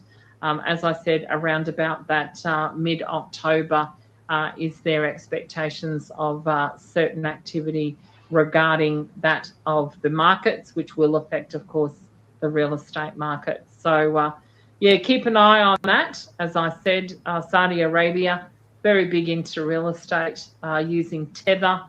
Very, very interesting. We will certainly touch on more on that, I think, on Finance Friday. Christ Love, how are you, darling? I'm wonderful, Mel. How are you? I am superb, my darling. How are you, most importantly? Really, really good. Just got back from a trip from Yellowstone, so I got nice and connected, and yeah, really doing great.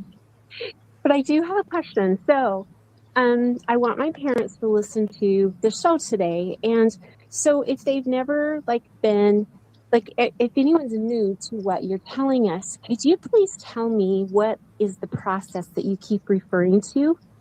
Like you keep saying going through the process, what does that look like to you? Thank you. Oh, the process. Okay, so it's all very organic. Okay, so we hear of this currency revaluation. There's going to be some form of announcement made, whether that be from this meeting in North Carolina. We will wait and see. There will be some form of announcement that occurs. The process is that all of us who are already connected here on Telegram and X, and everyone's going to hear about it. Everyone is going to be on the bandwagon, and the process, of course, would be, okay, so what do we do next? Have we received an email from the illustrious Dinar Recaps or Bruce the Big Call or whoever, okay? Then we go through the process of, if that was deemed to be true, safe and accurate, then there would be some form of instructions involved in all of that. If that was not to be the case, then what would you do next? You would most likely go back to a currency exchange or wherever you purchase those currencies from, or those currencies exchanges may even contact you to say there has been a currency revaluation and would you like to bring your currencies in? That could be as simple as what it possibly could be. Okay. And the reason they would do that, and I know that some exchanges in Australia did take our driver's license or our email address, and they would make a very small percentage with that. So that's why they could be also part of that notification. It's a process because we don't really know. A lot of things will happen, as I said, organically. If that wasn't to be the case, then you could certainly go to perhaps a bank that has monetary exchanges, or that you purchased your dinar from, or you purchased your dong from.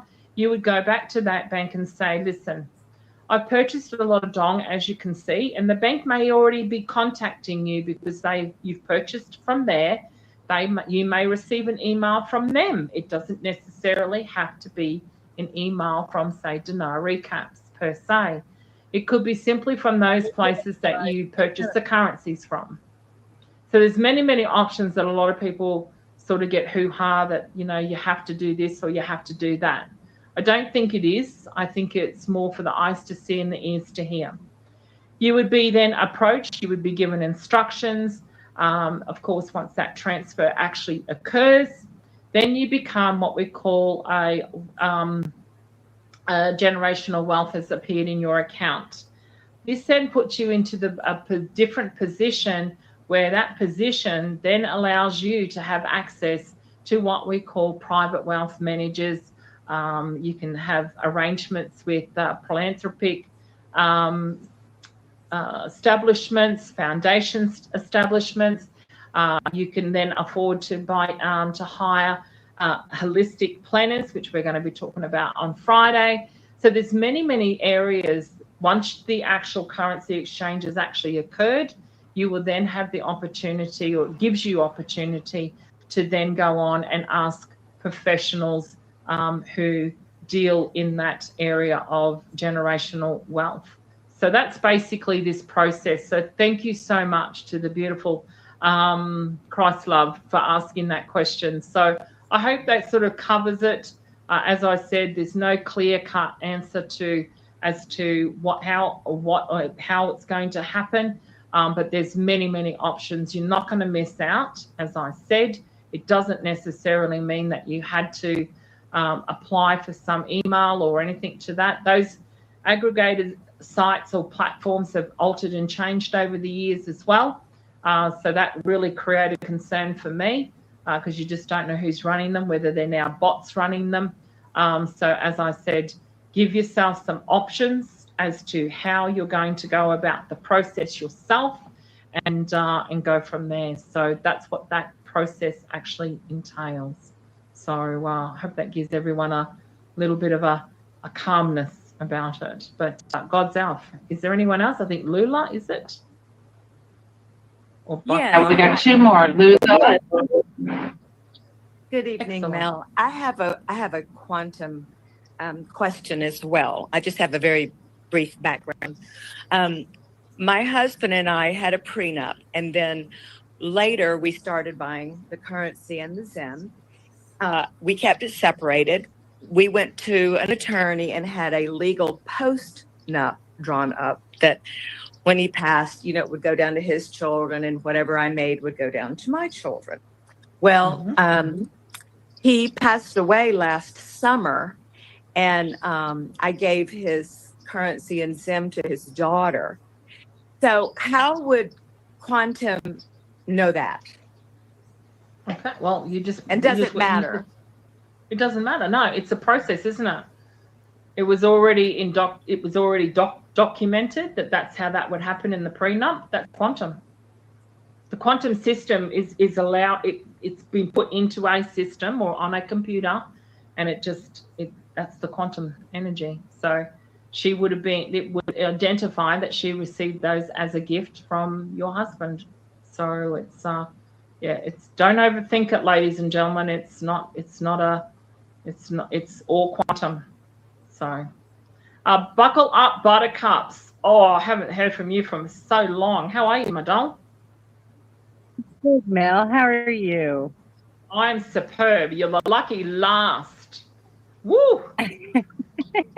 I'm fantastic. I'm just glad to see this stuff is happening, and we're going to be stepping into a new world.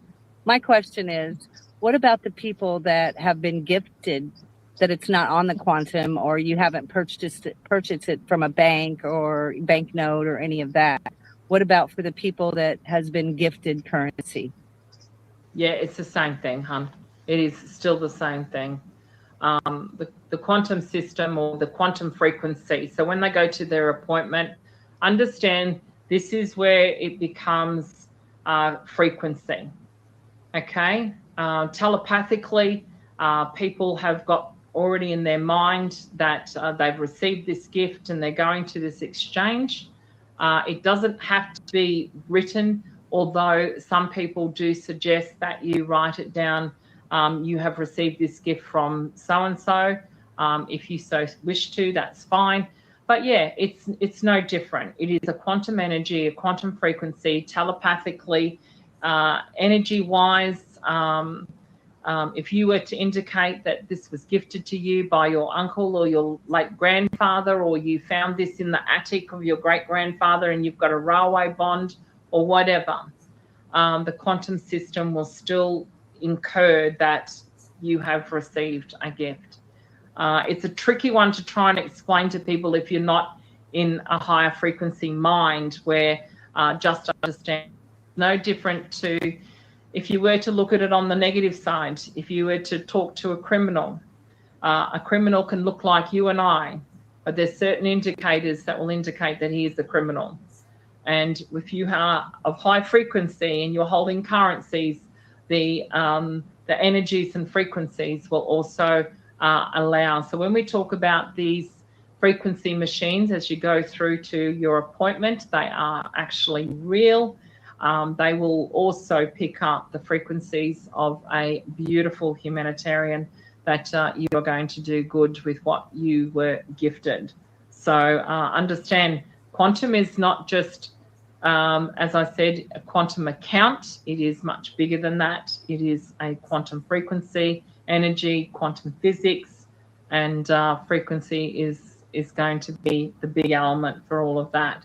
But however, if you so wish to say that you have gifted someone, certainly even if it was just a simple little note to say to Aunt Mary, we give you this gift and much love always from Jenny, whoever.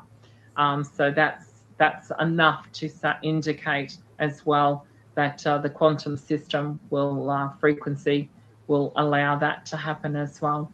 Well, God's Alpha, it is another round. It is hitting on 11:11 on my tablet. It's not 11:11, but it's hitting 11:11 on my side. So God's Alpha and Love Trumpy, and to everyone here tonight, I say a very...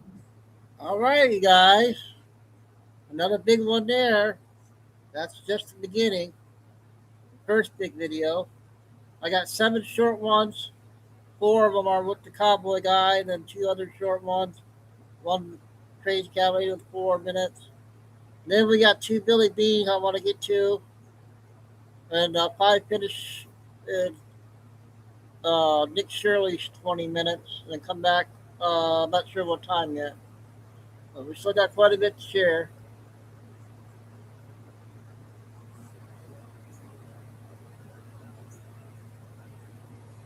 Oh, I got a big 5-minute one we haven't heard in a while. Got a surprise one for you.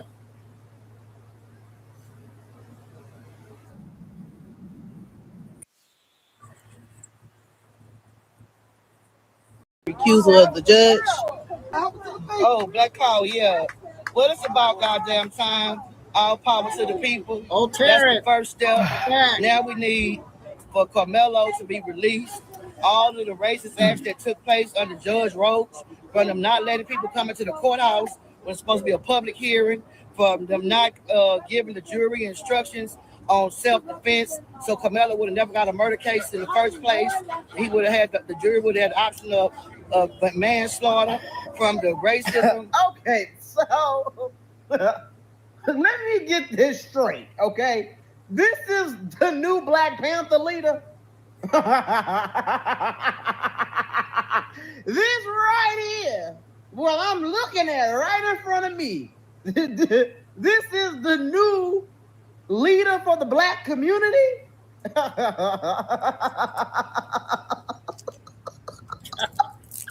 What is she? Oh Lord, I'm trying to be nice, okay? But you can't even breathe. How you gonna lead a community? You out here talking about you fighting for Carmelo Anthony. You can't even breathe. You fighting for your life. You want the Black community to follow after you? Follow you where? To go to corral to all you can eat? Only place I'm following you to is Popeye's Chicken, because I know you know good and well where the good chicken is. I follow you to a good chicken spot, okay? But anyways, on a serious note, y'all, I'm so sick and tired of these because they ain't nothing but a bunch of racists. Yes, they are. And to all the people who say Black people can't be racist, you a damn lie. Most of these people fighting for Carmelo Anthony are just a bunch of freaking racists. They want this Black boy to be free because he killed a white boy. Because they don't think it's that serious. They don't take it. They don't care that he killed somebody because the boy was white. That sounds racist to me. But I'm getting sick and tired of these fake ass, excuse my language, okay? These little fake ass leaders who claim they care about black people. If y'all really cared about black people, speak up and say something about all the killing that is going on in Chicago. When you have children out there being gunned down, innocent kids, 2-year-olds, 3-year-olds, 4, 5, 6, and 7-year-olds. Elementary kids being gunned down, and y'all don't have shit to say. Not a damn thing. Oh, y'all quiet when it comes to black kids being gunned down in Chicago. Y'all know why y'all don't give a damn about that? Because those black kids are being killed by other black people, and y'all don't care about black people unless a white person is involved. And that right there is what you call racism. Because if you really cared about black people, you would go to Chicago, you would speak up about about a bunch of these cities in America where a lot of black on black crime is happening. You would speak up, and you would go to those communities, standing up to the gang members and the drug dealers. Y'all are fake. Y'all don't care about black people. Y'all don't give a damn about anybody. All you care about is making money. He's right on that. By promoting racism and dividing people. And I'm sick of this shit. Carmelo Anthony is right where he belongs, in prison. And to be honest, he should be in there. As long as Austin is dead, Carmelo should be in prison. And Austin is not coming back. So Carmelo Anthony should not come out of prison. He should be in there until his last days. He don't deserve to be free. He killed an innocent boy. You don't bring a freaking knife to school to attract meat. He's right. You don't even do that. Who does that? Who brings a knife to school to stab somebody? A killer. And a killer belongs in prison.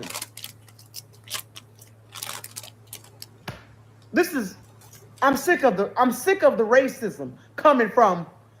I don't like anybody that's racist. If you white and racist, I don't like you. If you black and racist, I don't like you. I don't like no racism at all.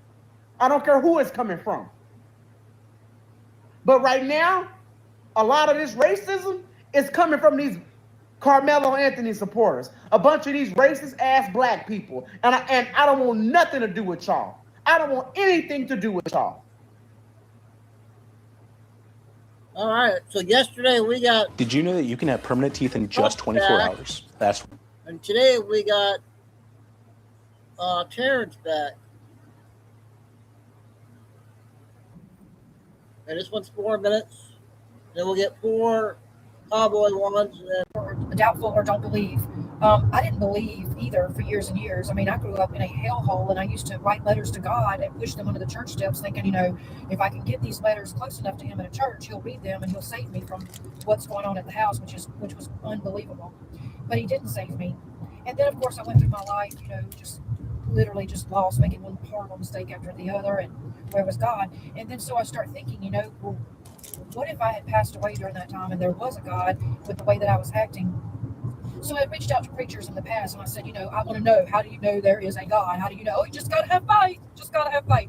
That's not what I was wanting. In my mind, I wanted proof of this thing, this person, this entity that people were telling me, and that's how I described it back then, okay? Don't come at me. If they want me to believe in something, I need to see it, okay? Because I've been through hell, and where was God, supposedly? This is where I'm at today. Somebody just commented this on a post with that flooding in Nepal. Where was your God? Where was God? Well, what kind of world would we live in if every single time there was a crisis, a problem, anything, all of a sudden it was just solved? I want you to think about it for a minute. You're on a plane, the plane starts to crash. God's like, nope, hold up a second. God grabs the plane, puts it down softly. You're out in the ocean, you're swimming, your boat capsized. God's like, hang on. There are billions of people around the world. So God is just going to be running around saving us all, right? From anything that bad happens to us. You've got cancer? No, God's healed you. Nobody has cancer anymore. Nobody ever gets unalived anymore. Nobody's house gets destroyed by a tornado anymore. We're just living in a perfect little world, right? Does that seem feasible to you? And it really took me really thinking about this. Like, that doesn't make sense. You know what I'm saying? And I know that there's lots of us out here, you know, or you guys that pray really hard for something to be answered, a prayer to be answered, and it's not answered. You ask yourself, why? I've done everything I'm supposed to do. But then I look at Jesus' disciples who had their own issues, who had their own problems. And some of them, you know, had cerebral palsy, or one of them did. And he didn't heal him because he said, by me not healing you, and yet you're still following me, it shows people how strongly you believe in me, right? So here's the thing. Last night I got on ChatGPT because the world has gotten so bad, and I am just desperate to know this is not all there is. Even though I started believing, I still question, right? ChatGPT pointed out something. When Jesus died, there is irrefutable proof that Jesus was a real person. There is irrefutable proof that he was crucified. That's not to be, you cannot say that in heaven. That's in different books. It's not just written, right? It's not over. What's in question is, did he rise from the dead? Did he rise from the dead? And is he the Son of God? Well, here's what ChatGPT says. You know, that thing's programmed to be neutral and not really promote Christianity. Think about it. He said, the thing that is odd is that when he died, the people that worshiped him, the disciples, didn't act like normal people would act after you lost somebody you love so much. They didn't go around just grieving and wailing and just like we do when somebody dies. You know how somebody dies in your family, you're just completely lost. You're going to know. They went right back out there saying he's alive, believe in him, have faith. He is the Son of God. Why would they do that? Why would they do that? Why would all of them do that? And then they risked being unalive in the most horrific way, which they were, by continuing to do that, and they never stopped. Some of them, one of them was boiled alive, one of them was skinned alive. Why would you die a horrific death because you lied about something? ChatGPT, if you ask it, it points out a lot of things. And it says it is in the history books that one of the guards that was there at the passing of Jesus said, my gosh, you know, this had to be the Son of God. I'm just paraphrasing it. Why would that guard say that? The man's laying on the cross dead, right? Why would those words come out of his mouth? And why would the Jewish people, if they're trying to make everybody believe, or these disciples, why would they put that in that Roman's mouth? Why would they say that when they knew that could easily be found out that it wasn't true? I'm telling you, it's making sense. It's making sense. And you don't have to have just faith. They say you just got to have faith. There's proof, guys. So for all of you. Okay, that's the first one. All right, now I got 4 short ones with the cowboy eye.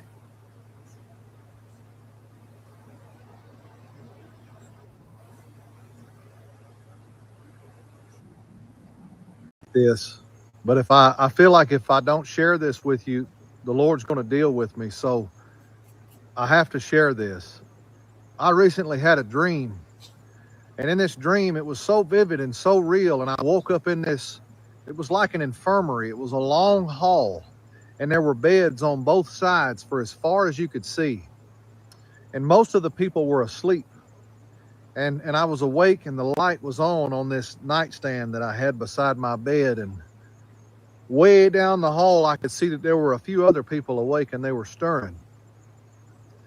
And all of a sudden, I looked over, and there was a man standing there. And I couldn't see his face, but I knew who he was when he spoke to me. And try to bear with me when I share this with you, because I struggled with sharing this with my family. And he approached me, and when he said my name, I knew that it was Jesus. And he had a document in his hands. And he handed it to me, and he said, Tyler, he said, I need you to take this and get everything ready and prepare your house because we're leaving in the morning. He said, this is a boarding pass. And when I looked at this document, I could see how serious it was. There was a seal at the bottom of the document that was alive, and it looked like a checklist. And it wasn't just like a piece of paper. This was as life and death serious as a document as you've ever seen. And I looked at it, and he he said, you need to take this with you and make sure that you go now and get everything ready because we're leaving in the morning. And I turned immediately and I knew that there was a dinner party upstairs. And I ran up these stairs and I got to the top of the stairs and it was so real. There were so many people there. You could hear the dishes clanking together. You could hear the live band playing. You could smell the food and hear people laughing and dancing. And as I got to the top of the stairs, I shouted and nobody could hear me. And they couldn't see me. And I had to turn and come back down the stairs. And when I came back down the stairs, Jesus said, Tyler, it's already too late. You can't tell them nothing. He said, I'm telling you, take this document and get everything in order because we're leaving in the morning. And I looked up and there was a man that came running from one end of the building towards us. And he had the same document in front of him and he was overjoyed and he was running as hard as he could. And I thought to myself, I felt the wind off of him when he ran by. And I thought, man, he's going to run into something and hurt himself. He's not even watching where he's going. And I looked at it and I thought about my life. I was looking at this document and I thought, this is it, huh? This is it. And Jesus said, this is it. He said, get everything in order. Take this with you. This is your boarding pass. We're leaving in the morning. And as I thought about all the things in my life, I thought, what about this? And what about this? And he knew that I was thinking these things. And he said, Tyler, I'm telling you, don't be worried about these things. Go get everything in order. So I just fell on him and I hugged him. And if I could explain to you what his garment felt like, it felt so good. And I never wanted to let him go. And as I held him, I just said, thank you, Jesus. I said, thank you, Jesus. I said, thank you for bringing this to me and for giving me this opportunity. And I felt so much sorrow for these people at this dinner party upstairs that I couldn't tell them anything, but I was so grateful. And as I hung on to him and I held him and I hugged him, I woke up and I wept so hard. And I was crying while I was hanging on to him, hugging him in this dream, just saying, thank you, Jesus. Okay, I got two more with them.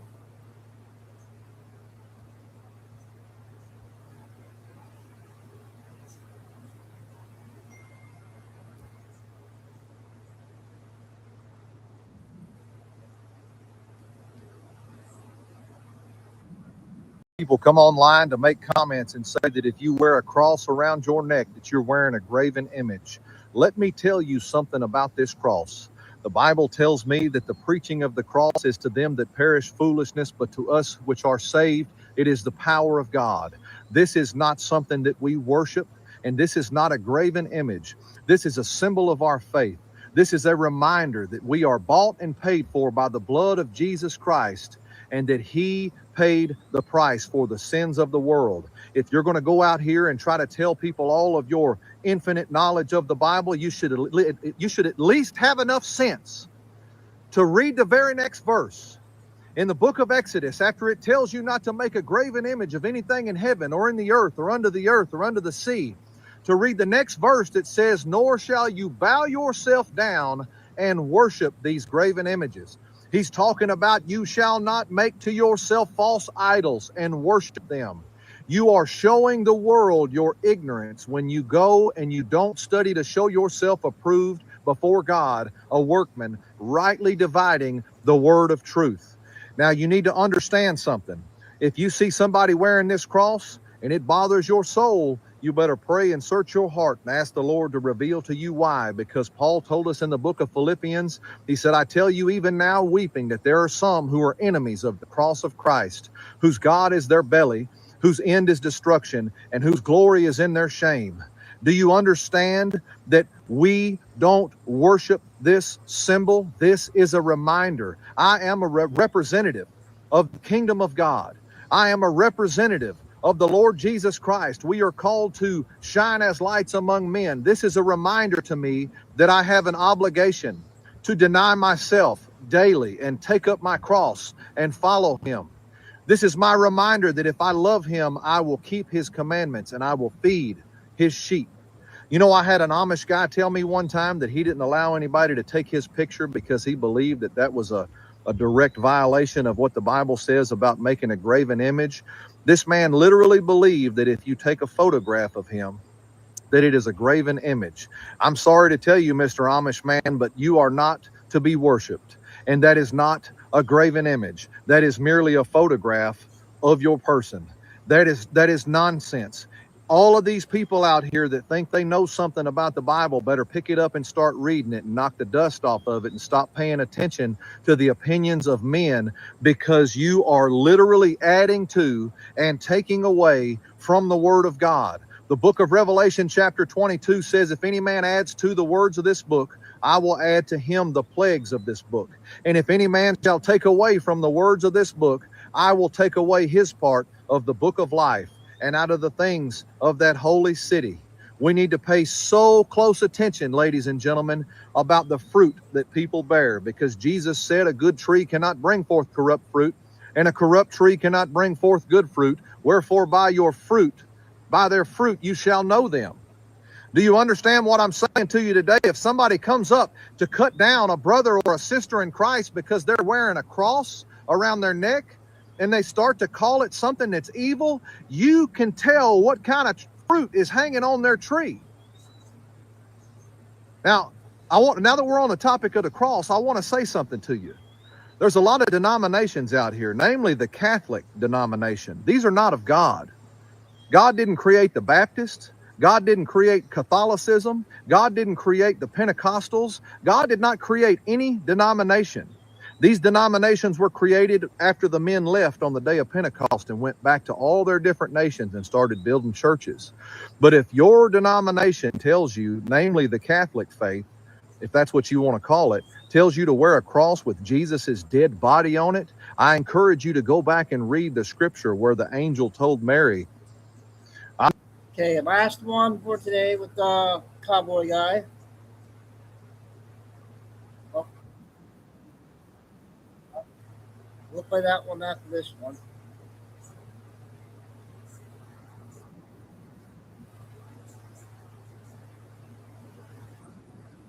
The Bible says that we are to be swift to hear, slow to speak, and slow to wrath. And what I saw made my blood boil. He does 3 of them a day. Now, we're looking at a situation where we just saw all of these Epstein files come out that was exposing some of the most horrific evil that this generation or mankind has ever encountered. And as we see millions of these files coming out and all of these things being exposed, you got all of these people out here that flood their feed with arguing over which Super Bowl halftime show they watched. Are you kidding me? These people are openly proclaiming that they have been ritually sacrificing children to Satan, and they're eating children. They're performing satanic ritual abuse on children. And you got all of these people out here, hundreds of millions of people, that are flooding the news feed, arguing over who had a better halftime show.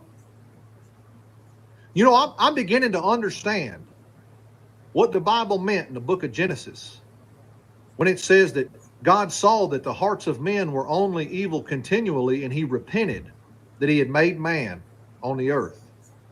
That means he regretted it. I can honestly say that I'm disgusted and ashamed at the ignorance in this country, because they're falling right into the trap. The majority of these people are falling right into the trap because they said, well, people starting to really get upset about the things in these Epstein files. They said, well, Super Bowl's at 6. Let's give them a couple of different halftime shows to look at. They're not really falling for this political division anymore. So Let's give them something else to look at. Let's divide them on something else. When you need to understand that you need to stop looking at right and left and start looking at good and evil.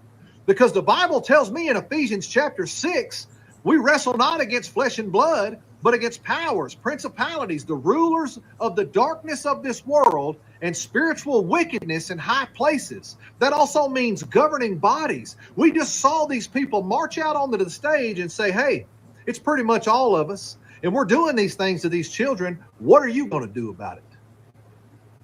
Super Bowl's at 6.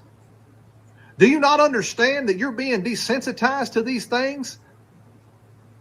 Because they know that we're living in an hour of revelation.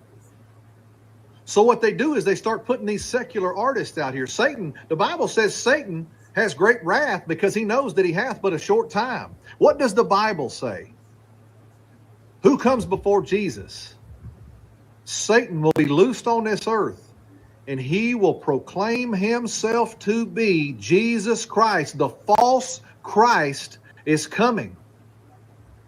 And all of these self-proclaimed Christians, all I saw them talking about is, man, Kid Rock got on stage and he preached the gospel. Are you kidding me? These people that have only sang about filth and sin and perversion and iniquity and evil their whole lives, they mention the name of Jesus, and you're ready to worship at their feet? I'm not upset because somebody said the name of Jesus, but the Bible says, believe not every spirit, but try the spirit to see whether it is of God. And every spirit that confesses that Jesus Christ came in the flesh is of God, and every spirit that confesses not is that spirit of Antichrist. Do you hear these people out there proclaiming that Jesus Christ came in the flesh, died on the cross, and rose on the third day for the sins of the world so that you should repent and turn from your sin and walk worthy of the calling that you've been called to walk in by the grace of God, so that you may inherit eternal life through his son Jesus? All they do is say the name of Jesus when you need to understand the Bible says, thou believest that there is one God, thou doest well. The devils also believe and they tremble. Okay, that was the Cowboy 3 clips for today. So I got one more short one, and then we got T. Billy, and finish off with Nick. I'll probably come back at 5.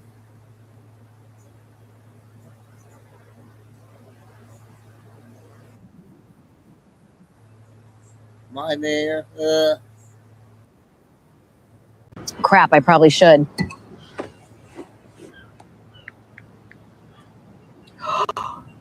Oh, fuck. That bad? Oh. America has a lot we can learn from the Taliban. They're more American than most Americans, actually. Are you going to stop the data centers? They're not that bad. They paid for my Botox. If we don't make it back in time to fix this, we can kiss the White House goodbye. I'll change my gender before I let that happen. I'm sorry, guys. I just can't help you. I'm not the one running the show anymore. I am the captain now. You look stunning. Oh my God. There is no way we can lose now. Have you checked in on how? I got not sure which one this one is. Yesterday's or today.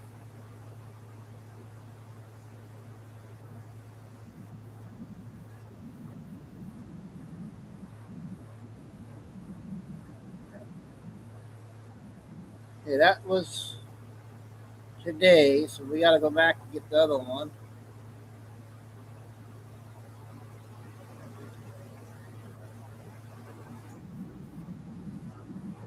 Last night.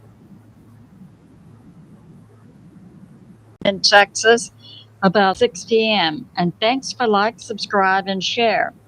So let's get started. 19 minutes. So we can expect from the sun today a G1, G2 geomagnetic storm, and possibly a CME strike on Earth August 28.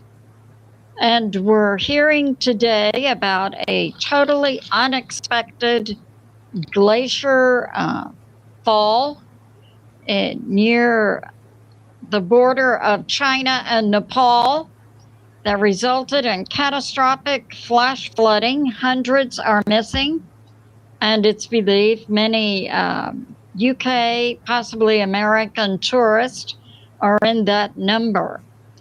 And we have, according to the National Hurricane Center, an area still hundreds or thousands of miles from the US coming off of Africa, with a 60% chance of development in 48 hours and 60% in 7 days, moving northwest at 20 miles per hour. And we're hearing, supposedly, it's being alleged that Charlie Kirk was assassinated for multiple reasons, most of them political. One of them was that he held and was speaking out against the Muslim population in the U.S., asserting, I believe accurately, that the Muslim influx into the U.S., aided and abetted by the Dem JB. Dude, this is like if Zyn and Adderall had a baby. I asked my boyfriend the other day, and he was like, I got so much more stuff done than usual.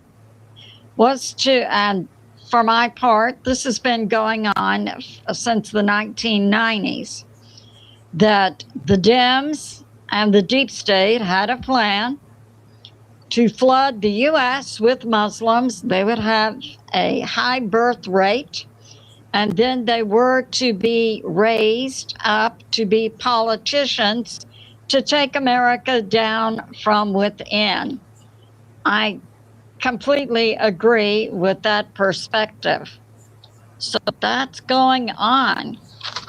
And we have something from James Wood, the actor, talking about similar activities within the U.S. by many foreign nations. And we're hearing from Benny Johnson in New York City, the commie Muslim Dem governor, mayor of New York City, Mandami, wants to put in place government-operated grocery stores, but he wants major grocery stores to come into New York City, set it up, and operate it under the guidance of the government, and also sell the groceries at 30% below cost. So far, no grocery businesses are taking him up on that. And now he's being sued by 15 minority-owned grocery stores. So that's going on. And we have this from Promethean Update. What we're seeing in Canada is a deep state operation from the top down. That would be Carney, the leader of the Canadian government, who has an American citizen, Christine Freeland, as his advisor. Christine sits on the board of directors of the George Soros group, and also operates within the MI6, that's the UK intel group, on the Rhodes Foundation. We see Christina Freeland, born American citizen, and yet openly operating with the deep state. And she's advising Carney on ways to take down the U.S.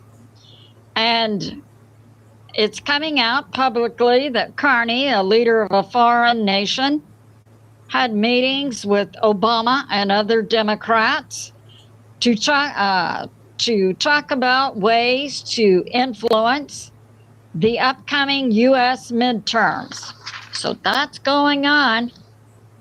And we have this foreign nation, Canada, is also alleged to be paying influencers on social media to tout the benefits of Dems and to take down the benefits of electing a Republican.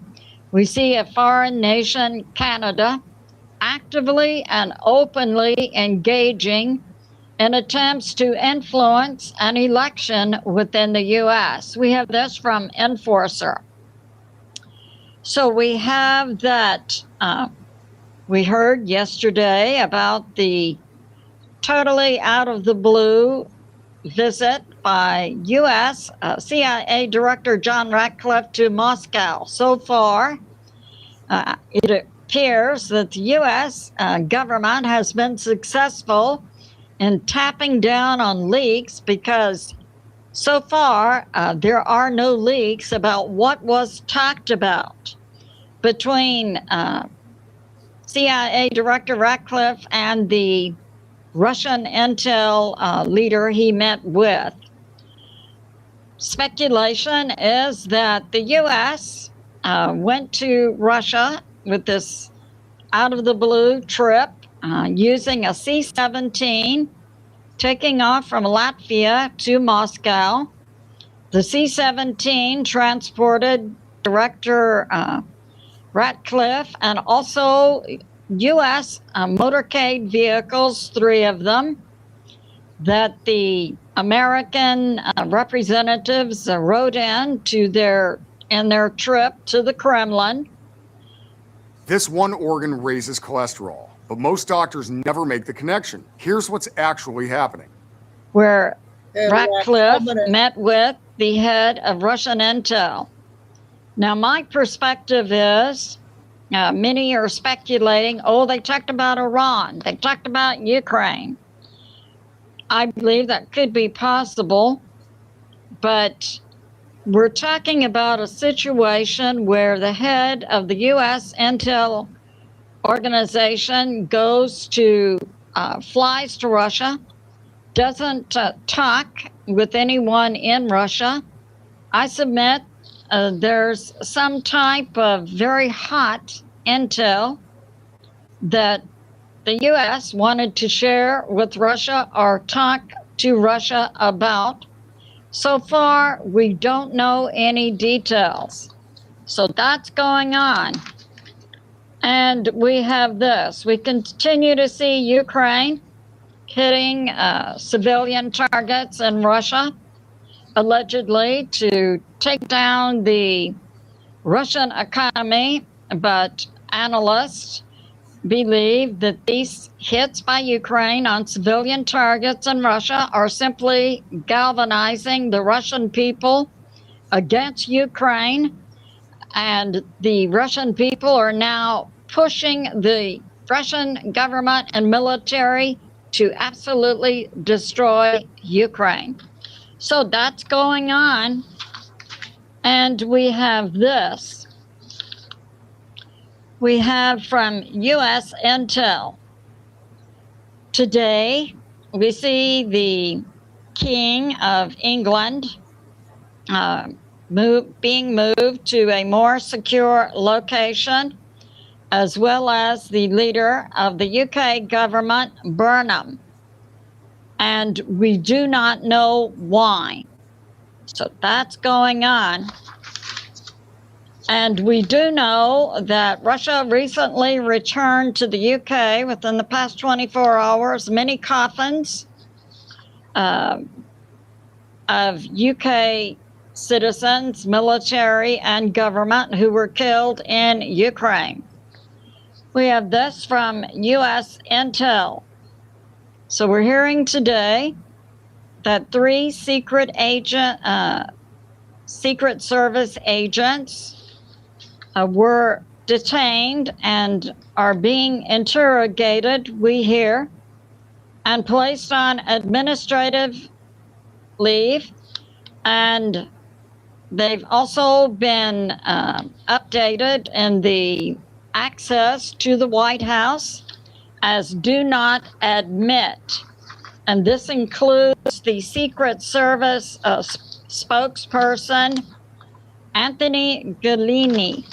So that's going on. I have this to say about Abdul El Said, running for Senate, I believe in Michigan. A commie Dem socialist advocating Medicare free for all people. I submitted that would bankrupt the U.S. government. So El Said, in a speech today, said the way they would pay for Medicare for all is by adding another federal deduction to all U.S. paychecks to cover the cost. So that's going on. And we have this from Stephen Gardner, who interviewed retired Lieutenant Colonel Tony Schaefer, who says that Russia in the past week suffered catastrophic losses in their Russian military, 47,000 killed. Now, I've been reporting that along the 1,000-mile front line in Ukraine, Russia continues to advance. But apparently, it's at a very bloody cost. So that's going on. And we have this. We have that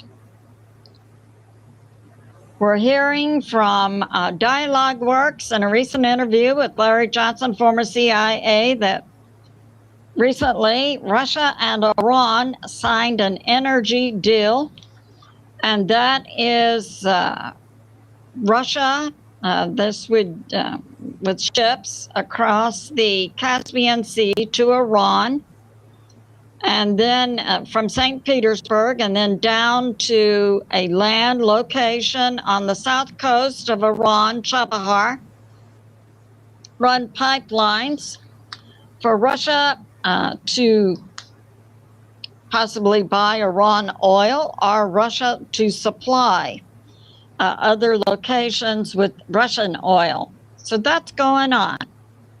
And we have this, that Ukraine now is, we're hearing, running out of money and weapons, and had their major drone manufacturer Firepoint destroyed by Russia within the past week.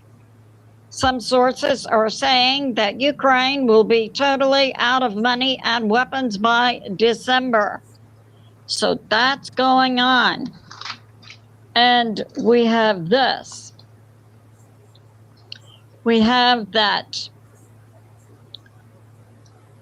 Canada, yes, is engaged in acting against the U.S. in many ways, including the current tariff war between the U.S. and Canada.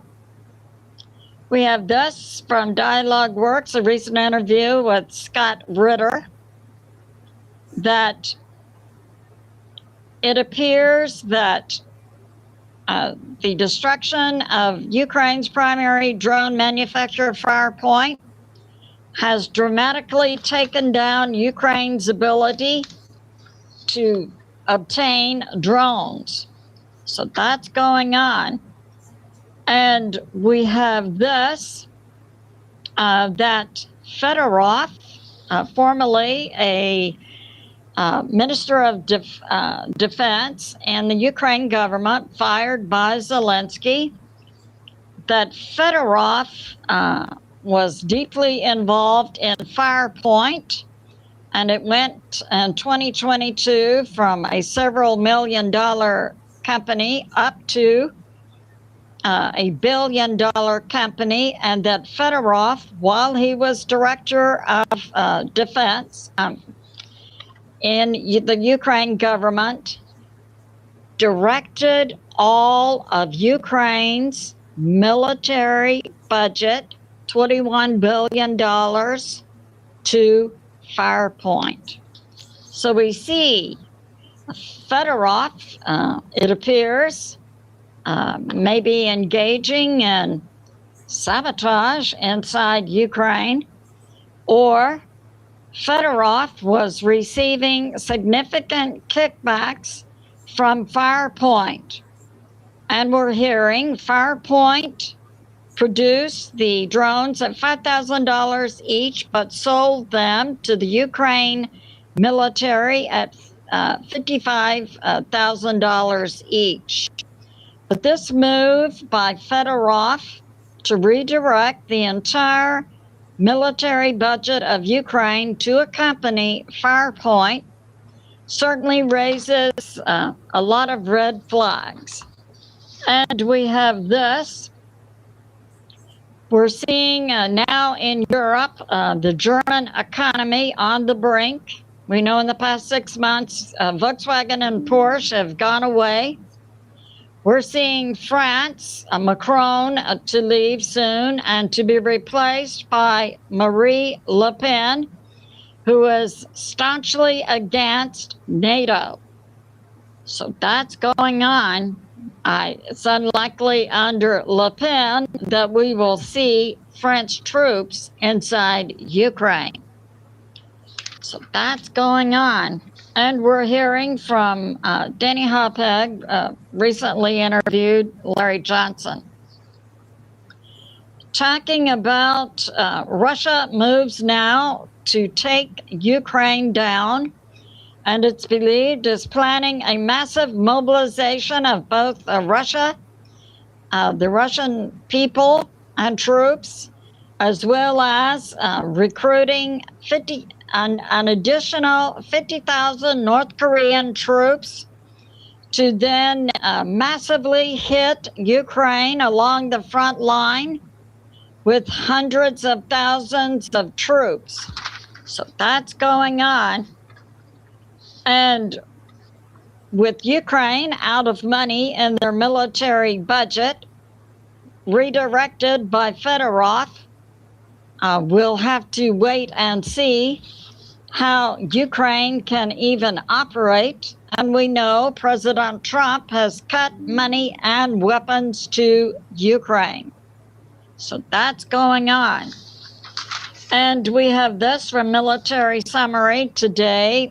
Russia advances in the Zaporizhzhia area along the front line. What's your take? There's actually 5 foods all men should avoid eating. Okay, go on. They're called feminizing foods because they destroy testosterone and raise estrogen levels. And Ukraine evacuated some Ukraine citizens from South Zaporizhzhia.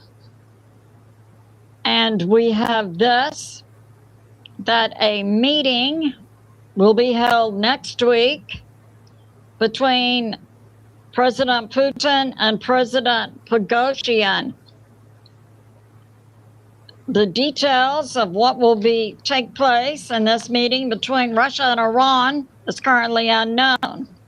We see President Trump talks Turkey, holding up close and personal, frank discussions. We saw that with Russia yesterday with CIA Director Ratcliffe in Moscow.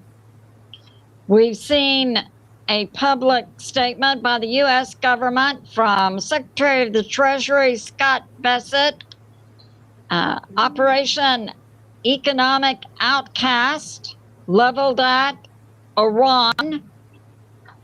And we're seeing also President Trump publicly moving against Canada, and as I've brought out, has massively engaged in election interference on many fronts recently. And it's believed President Trump will have another face-to-face meeting to address China's foreign nation interference in the U.S. 2020 election plus other U.S. elections. That'll be coming up face-to-face with President Xi of China, September 24. So it's good to be in prayer, certainly for the people of Nepal and for America, President Trump, U.S. military and world peace. I love you, and I'll see you soon.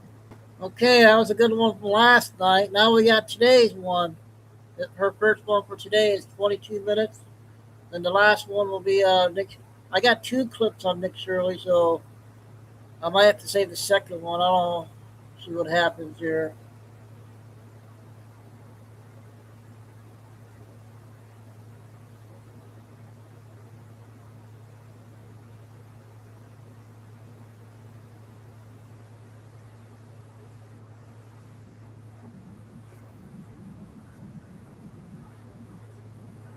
In 2026. 22. I'm in Texas about 10 a.m. Some of the things we'll cover: a G2 KP index of 6, a glacier melt in Nepal, indicative of global climate change, I believe. President Trump puts a pause on all visas globally. And in Russia, there's been a car bomb. And we have Antifa, direct ties to Iran. So let's get started. We're going to begin with space weather and what's going on in Earth weather. So we have today, August 27, August 28, August 29. We'll be having effects from the sun.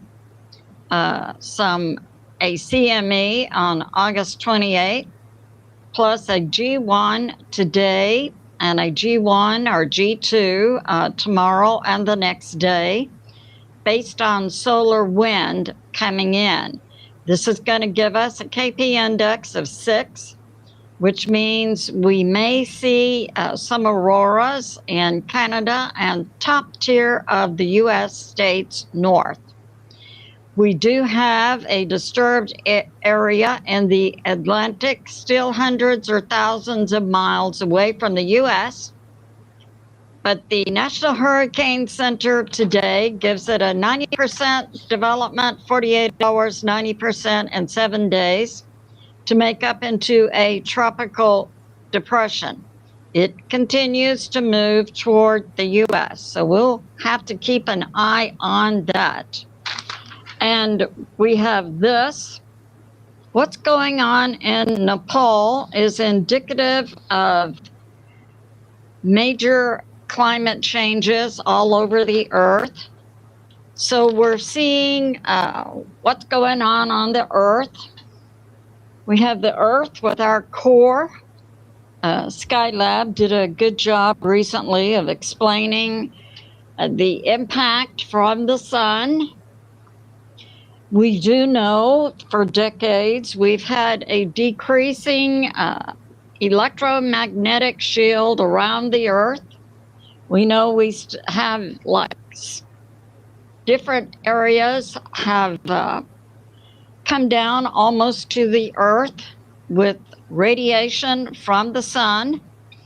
So according to Skylab's explanation, we have radiation from the sun coming down via our electromagnetic magnetic lines directly into the core of the earth. And now in the fall of 2020, God said to me, magma is rising inside the earth in all directions.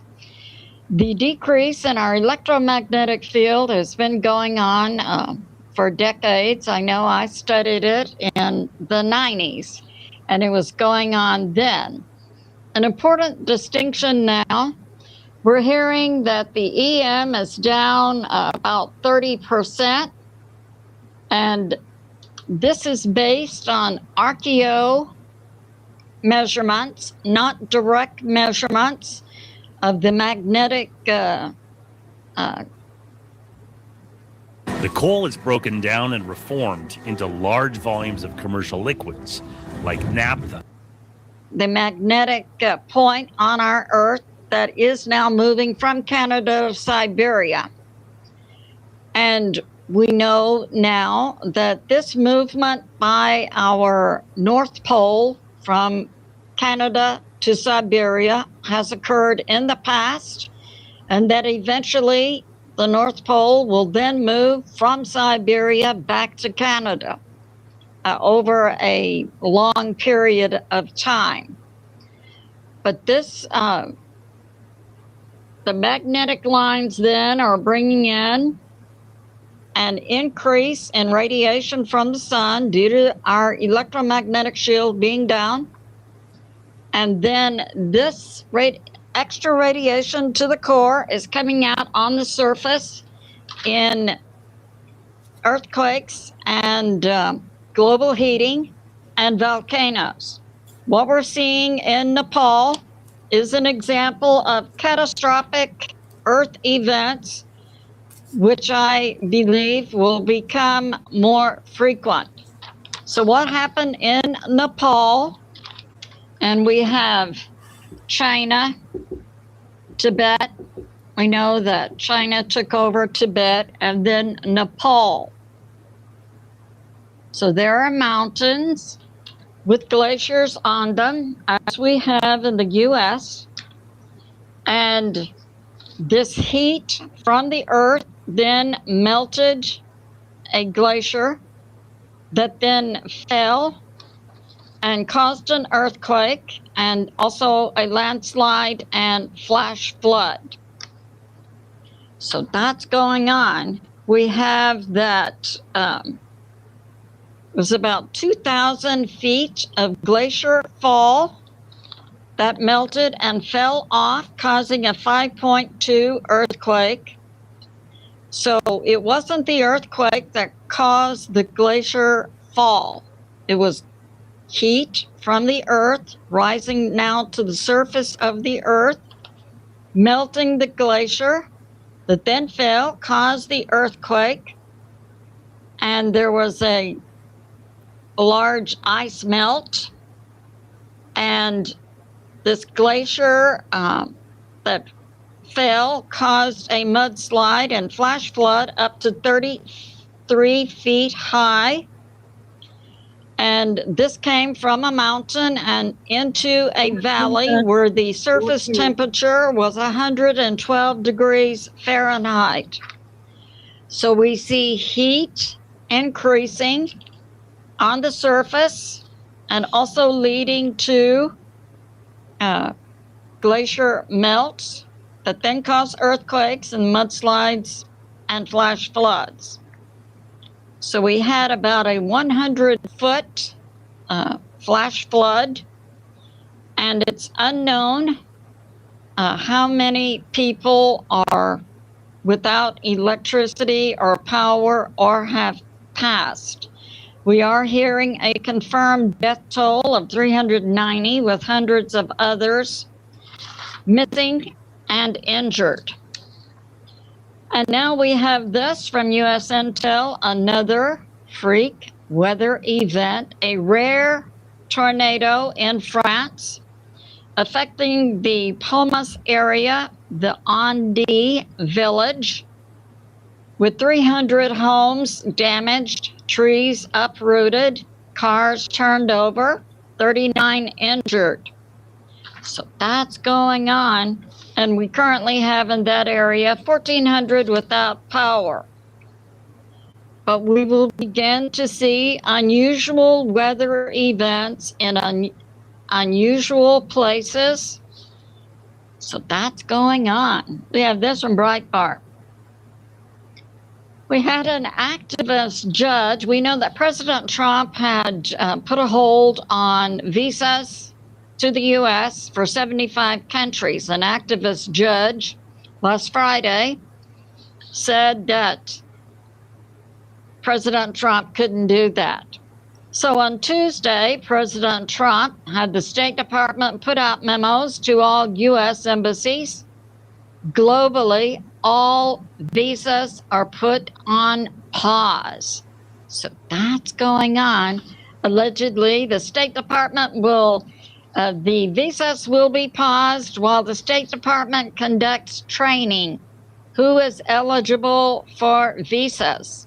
So we see an activist judge halting President Trump's giving visas to individuals from 75 countries.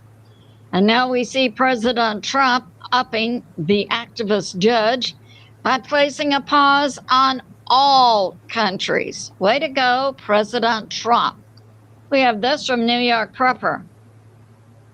I submit this, that we are seeing some type of extreme movement by the U.S. with regard to military action and the use of nukes. Now, about 2 weeks ago, we heard about the U.S. military conducting a practice drill simulating using tactical nukes. And we saw about 2 days ago an unannounced visit by CIA Director John Ratcliffe to Moscow. He was on the plane was on the ground there 8.5 hours. We understand that Director Ratcliffe met with the head of Russia's intel. I submit this. The possibility that the U.S. intel agency, CIA, and other groups in the U.S.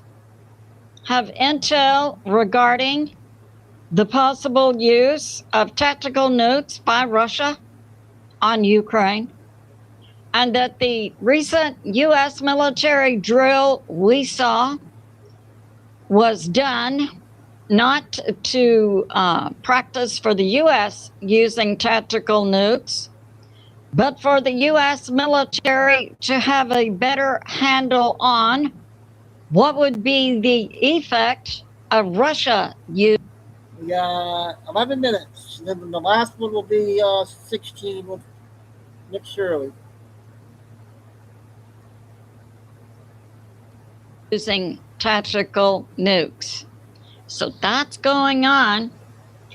And 5 o'clock tonight. We know yesterday, according to New York Prepper, we did have some unusual communications on the military radio channel with some signals going out up to 200 characters long, when the average message to our planes is about 35 characters. So the U.S. military comes on the radio channel to give messages to our U.S. planes, and it's something like Romeo, Juliet, Papa, like that. And those messages are conveyed to our planes to give targeting information. So if we go from a norm of 35 to a high of 200 characters, we don't know what is being transmitted, nor if this is an indication that the U.S. military is prepping for something really big. So that's going on. And we have this, allegedly from Bloomberg, reported by New York Prepper, that possibly President Putin has given some kind of information or direction to the Russian military to nuke Ukraine.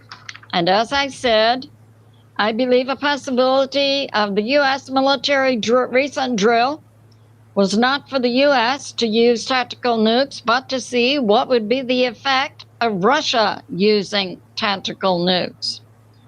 And we have this from Transition Protocol, giving intel they have received regarding Pakistan mediating with Iran, and stating that Iran now has 5 points of reaching agreement with the U.S., which includes Iran being given control of the Strait of Hormuz, including Iran controlling Oman territorial water, and that the U.S. blockade is withdrawn, and that frozen Iran money is unfrozen and that the sanctions go away.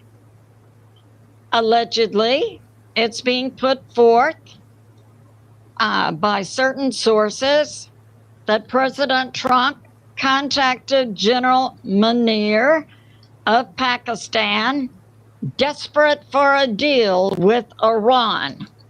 I got this to say, there's no evidence for that, and we don't see a stand down of the U.S. military in the Middle East.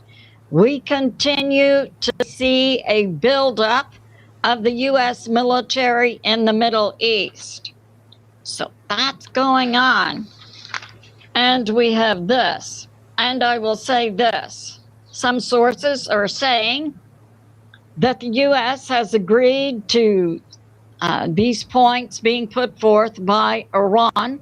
Again, there's no evidence for that. And we have this.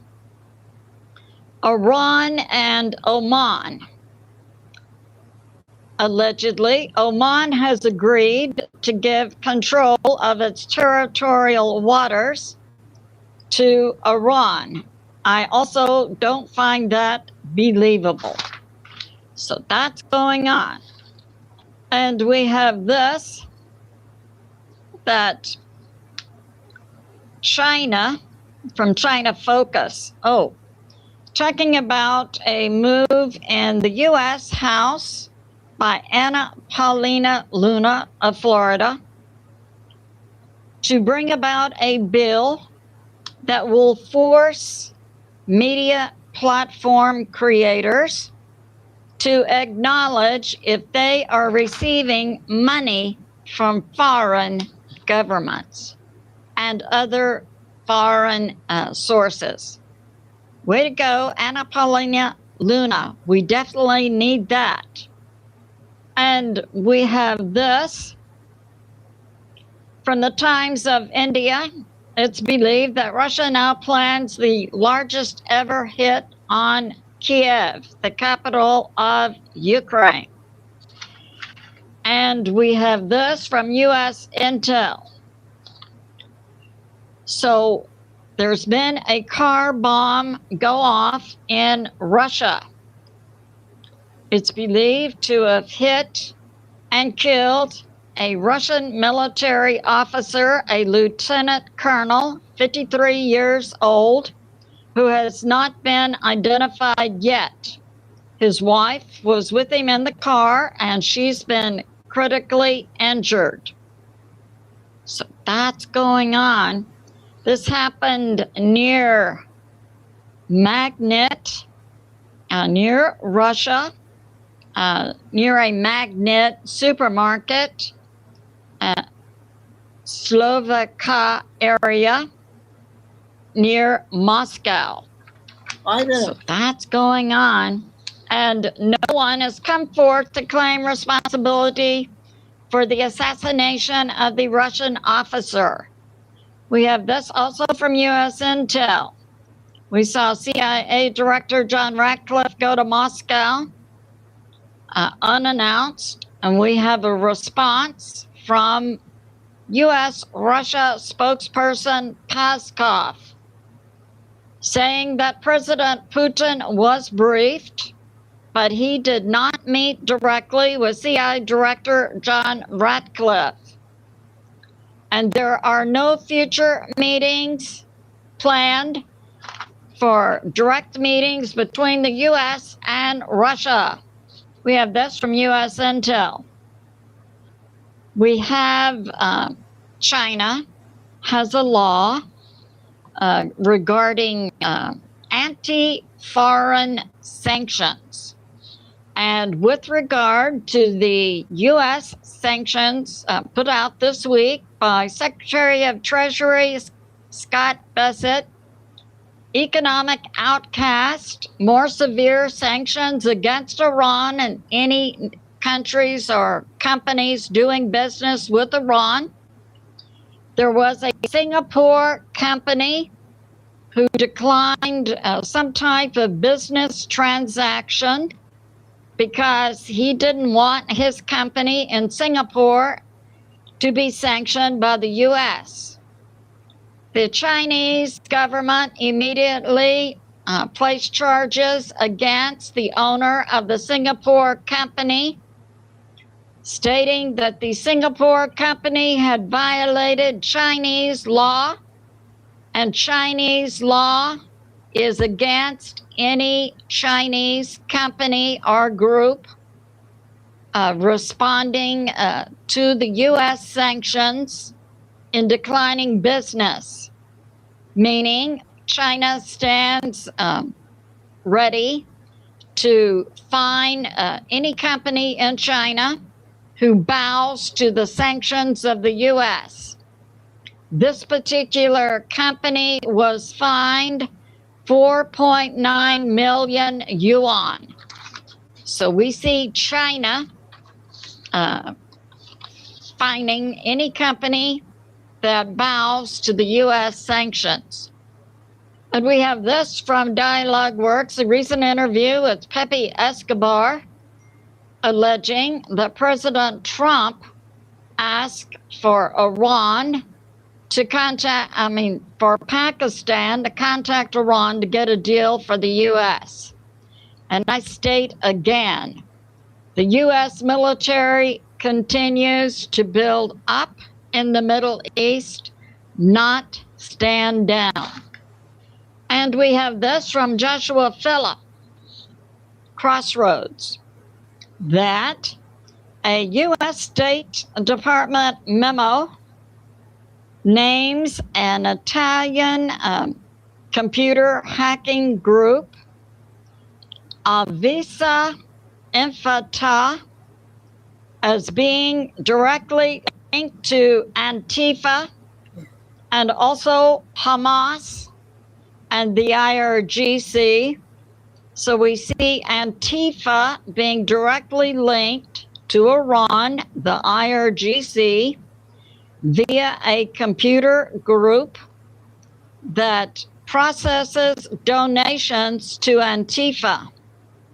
I would say to Anna Paulina Luna, it might be good to begin investigating Antifa and their ties to foreign money. So that's going on. And now a short prayer. This is from Isaiah 27. We pray, Father, in the name of Jesus, whom many call Yeshua, that you bind America to you, Father, and that you bound our enemies in the Middle East, deep inside the earth, so that they may never rise again. And we say thank you, God the Father, God the Son, Jesus, whom many call Yeshua, and God the Holy Spirit. I say to my family and friends, remain steady out there, continue to pray. God is in charge and he is on the move. I love you and I'll see you soon. All right. Now we're caught up with Billy again. That was today's one. Maybe she'll come out with another one later. But this is the last one for the first show. 16 minutes, I believe. And I'll be back at round 5.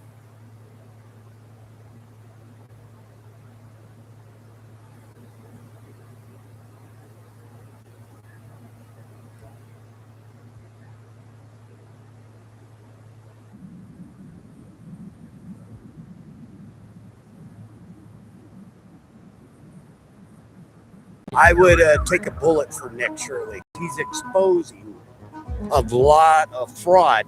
Nobody would be voting for this if they weren't getting some kind of kickback from all this fraud.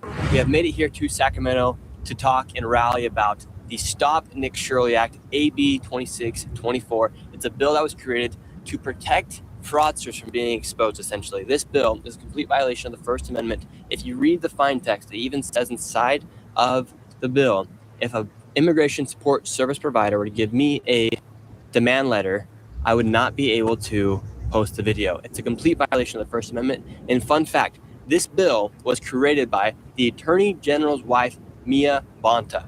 She's an assemblywoman who created this bill only after I'd exposed widespread fraud in locations like Minnesota, and then I announced I was coming here to California on January 31st after I had filmed the videos, and then they created this bill to stop the fraud from being exposed. Here in California, they've learned that by using immigrant support service providers, they can funnel millions upon millions of dollars to nonprofits, NGOs, provide healthcare for illegal migrants and immigrants just in general, and then they will then funnel that money back into their agendas, and it's one big churn wheel that continues to enable the fraud and to continue to push these crazy agendas here inside the state of California. So for the first time in a long time, we're pushing back. We're having this rally here today to say we do not support this bill. We don't want this bill taking place. Antifa has already arrived to the Capitol. What is the issue with Nick Shirley? I'm trying to understand.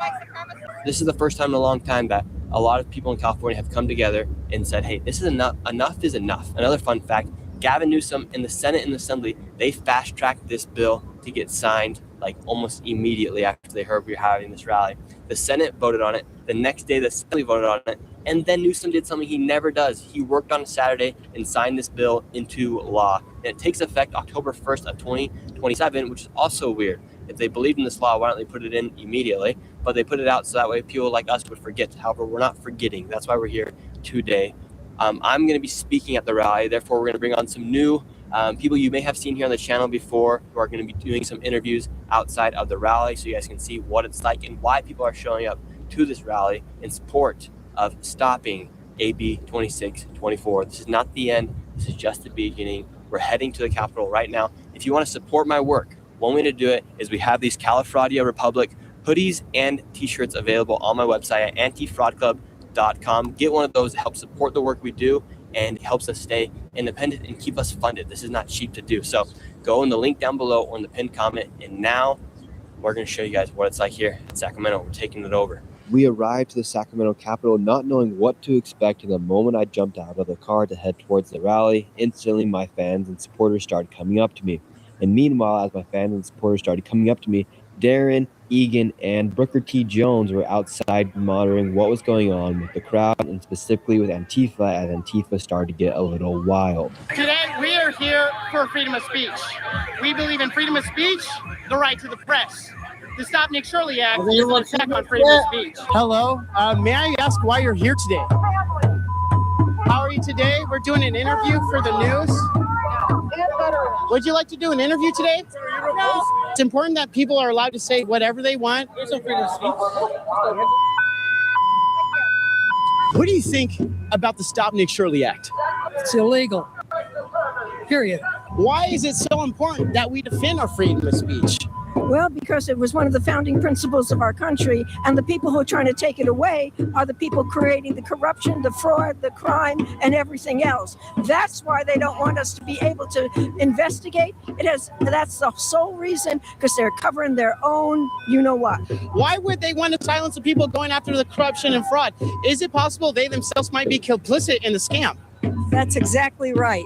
They are terrified that the corruption that they have benefited from by destroying the state of California through drugs and crime, legalizing crime, decriminalizing opioids. You know, this is what they've done, and they have benefited from it in ways that are going to come out.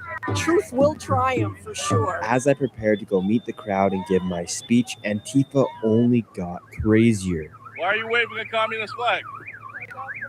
Right now what he's doing is spreading a completely false narrative. This bill that he's talking about that's saying that's going to protect immigrants, it's not. It's protecting the addresses of journalists. What? That's funny as hell. How long were you in Sacramento before you got a full Sacramento welcome? How long? Don't touch me. Don't touch me. Don't touch me. Hey, back up. Get his face, Jonathan! Get his face, Jonathan! Sir, why are they arresting you? Why are they arresting you? Oh, he's so tough! That's so tough! How much do you make an hour for this? So tough! They're so tough! Look at them! The walk of shame! Excuse me, what do you think about what's going on at the Capitol? I think a lot of things. I'm in full support of Stop Nick Shirley. He does nothing but spew hate and vitriol. and he deserves to be stopped. And we are Oh, here give me a defending our break. country against fascism, and we won't stop. We will not stop. We love our. They're definitely dividing us. Give me a break. He needs to be stopped because he's getting the truth out. I don't know. Country, and we want our country to be free and safe for all. And then what do you think about like the people that are in support of Nick Shirley? I don't understand it. I think that our country is so lost. I truly hate to see the opposition. And I think that people like Nick Shirley create this mob. While these Antifa agitators are causing chaos away from the main stage, this is what the protest was. That was, give me a break. Actually about. What made you want to come out here today? Because we think the whole Nick Shirley act, nobody would be voting for this if they weren't getting some kind of kickback from all this fraud. So to expose fraud, to be illegal, the only reason you would try to make that illegal is if you're getting something out of this, because they're allowing it to happen. So I don't know. It just seems like it's kind of wrong to be exposing fraud illegal. But for me, if they can afford to give that much money away, why should we be paying taxes at all? We shouldn't pay taxes until they can fix the fraud. And yet, instead of fixing the fraud, they're making it illegal to expose the fraud. But I came out because of the fraud being exposed. It's like the during the pandemic when they started to bribe you to get the then they started to force you to get the it's the same thing here. They're covering up where our money's going and they don't want to expose it or uncover it. There's a problem. These people here in this capital are violating freedom of speech. You know what I mean? That's what it is. First Amendment is freedom, and it's the Constitution. They're violating the Constitution. Yeah. What would your grandma and grandpa say if they're probably turning over in their grave right now? And it's crazy to think that these people out here are supporting the silencing of Nick Shirley, and they're protesting against freedom of speech. You know what? They're so indoctrinated. I would take a bullet for Nick Shirley because he's exposing a lot of fraud, and it starts from the top. They're criminals. That's what they want. They feed on the fraud. They get themselves rich, and that's pretty much it. And Nick Shirley, he's going to go down as in the books as history of exposing the most fraud in any individual.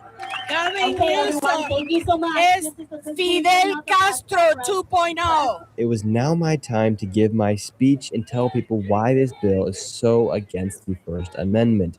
But before that, I welcomed as many people as I could. I signed as many things possible. I even signed a baby, and some people even offered to pray for me. And now it was time for me to give my speech. And after I gave my speech, I was then confronted by the New York Times. And now this is the moment you've all been waiting for. And make sure you watch to the very end to see what happens with the New York Times. Nick Shirley.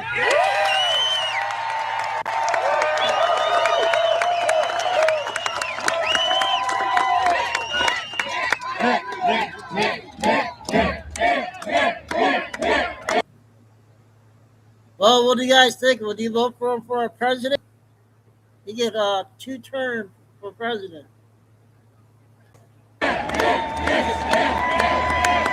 Thank you. Welcome to the Califradio Republic. Here in California, the politicians, instead of going after the fraudsters, they've now gone after those that are going to expose the fraud. There's actually no need for this bill. AB 2624, also known as the Stop Nick Shirley Act, was only created after I'd exposed widespread fraud here inside of America. They've essentially created a protected class by calling this group the Immigration Support Service Providers, saying that I and you cannot expose them.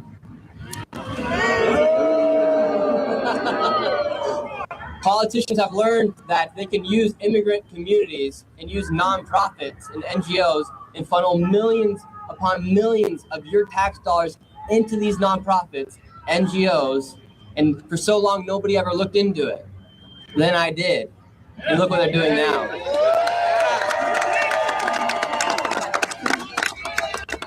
These are the same NGOs and nonprofits that help facilitate the trafficking of over 300,000 children here inside the United States.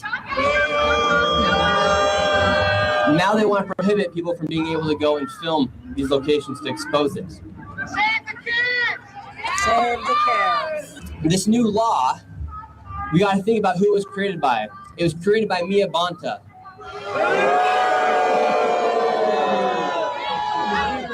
Mia Bonta is the wife of the Attorney General Rob Bonta.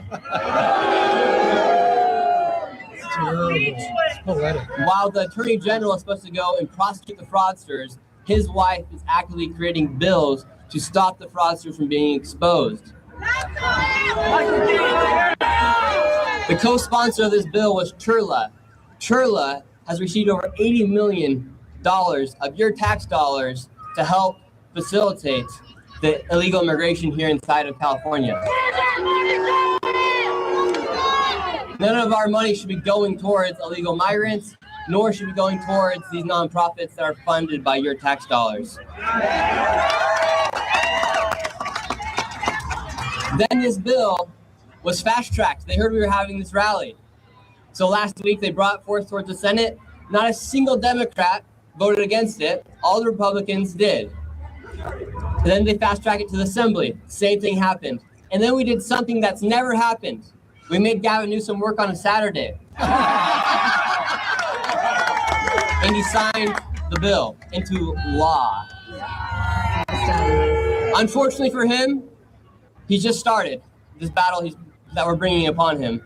That's why all of you showed up here today, because this is not the end, this is just the beginning. Thank you all so much for coming out. Thank you so much for caring.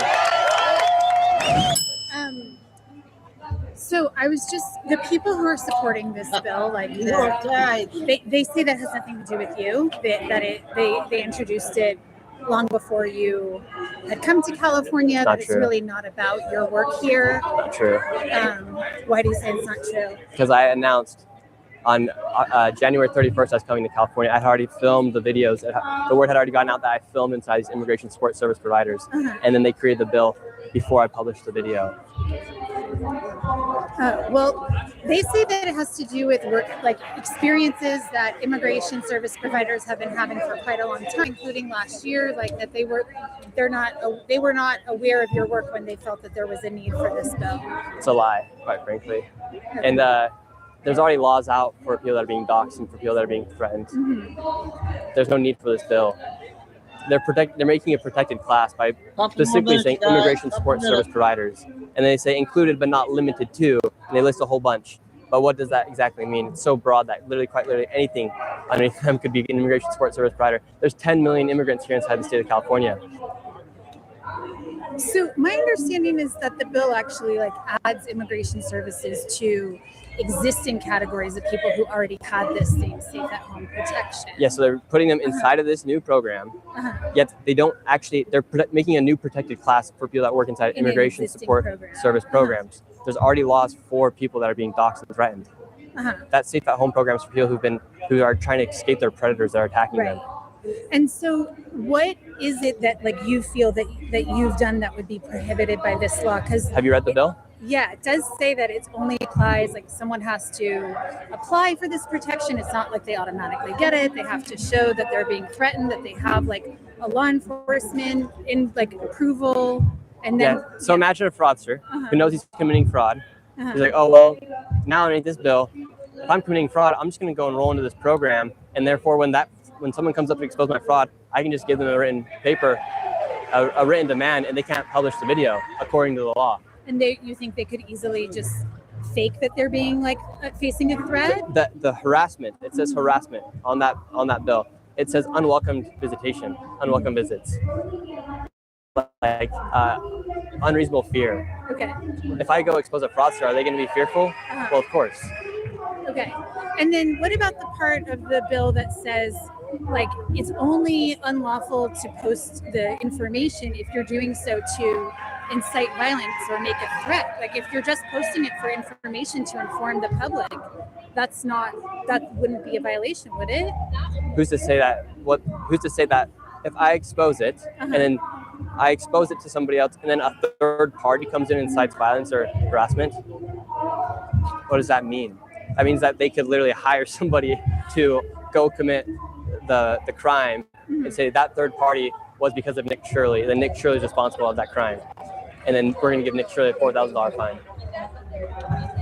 So you, as a journalist, if you go expose a Leering Center, do you know what a Leering Center is? I watched your videos about that. Okay, yeah. So if you go expose a Leering Center where there's no kid at daycare, they've received $1.9 million, and it just opens up a whole entire fraud ring, and then I expose it. A bunch of other people come in and say someone throws, I don't know, say somebody paintballs the building, right? They cause fear for that building, and then you're responsible for the actions of a third party. But that fraud was real. So like, how it completely breaks the trust and the amendment of the freedom of press by putting other crimes upon another person for reporting the truth. People said the Minnesota fraud wasn't true for a long time. And now we're seeing that people are being arrested nearly each and every single week, and people are pleading guilty to that fraud. But the Democrats and the mainstream media said that fraud wasn't real.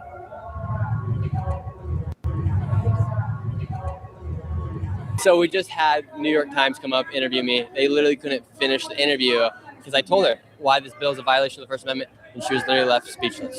Tells you all you need to know.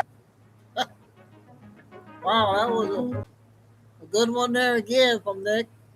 That one came out today, guys. That just came out today. All right, so tonight will be a little shorter one. We'll do the short videos tonight. I had a lot of big ones to get out. A lot of people were at work at this time, so not many in chat.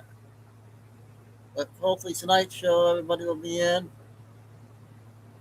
All right, a lot of good stuff out again. Pete Billy's and all the other ones. And so we'll see you back in a couple hours here, around 5. Lucy is the only mod in today. He must have been working. Mine was probably working. But, yep, we'll see everybody back at 5. Samantha, Tim, and Angie, and Gloria. Maria, and Lucy's mom listening. God bless everybody. Love all. Remember, please hit the like. Stay safe, stay strong, stay safe. Never ever give up. Signing off for the 27th. Chico 2 and Bella and Ariella. We'll see you soon.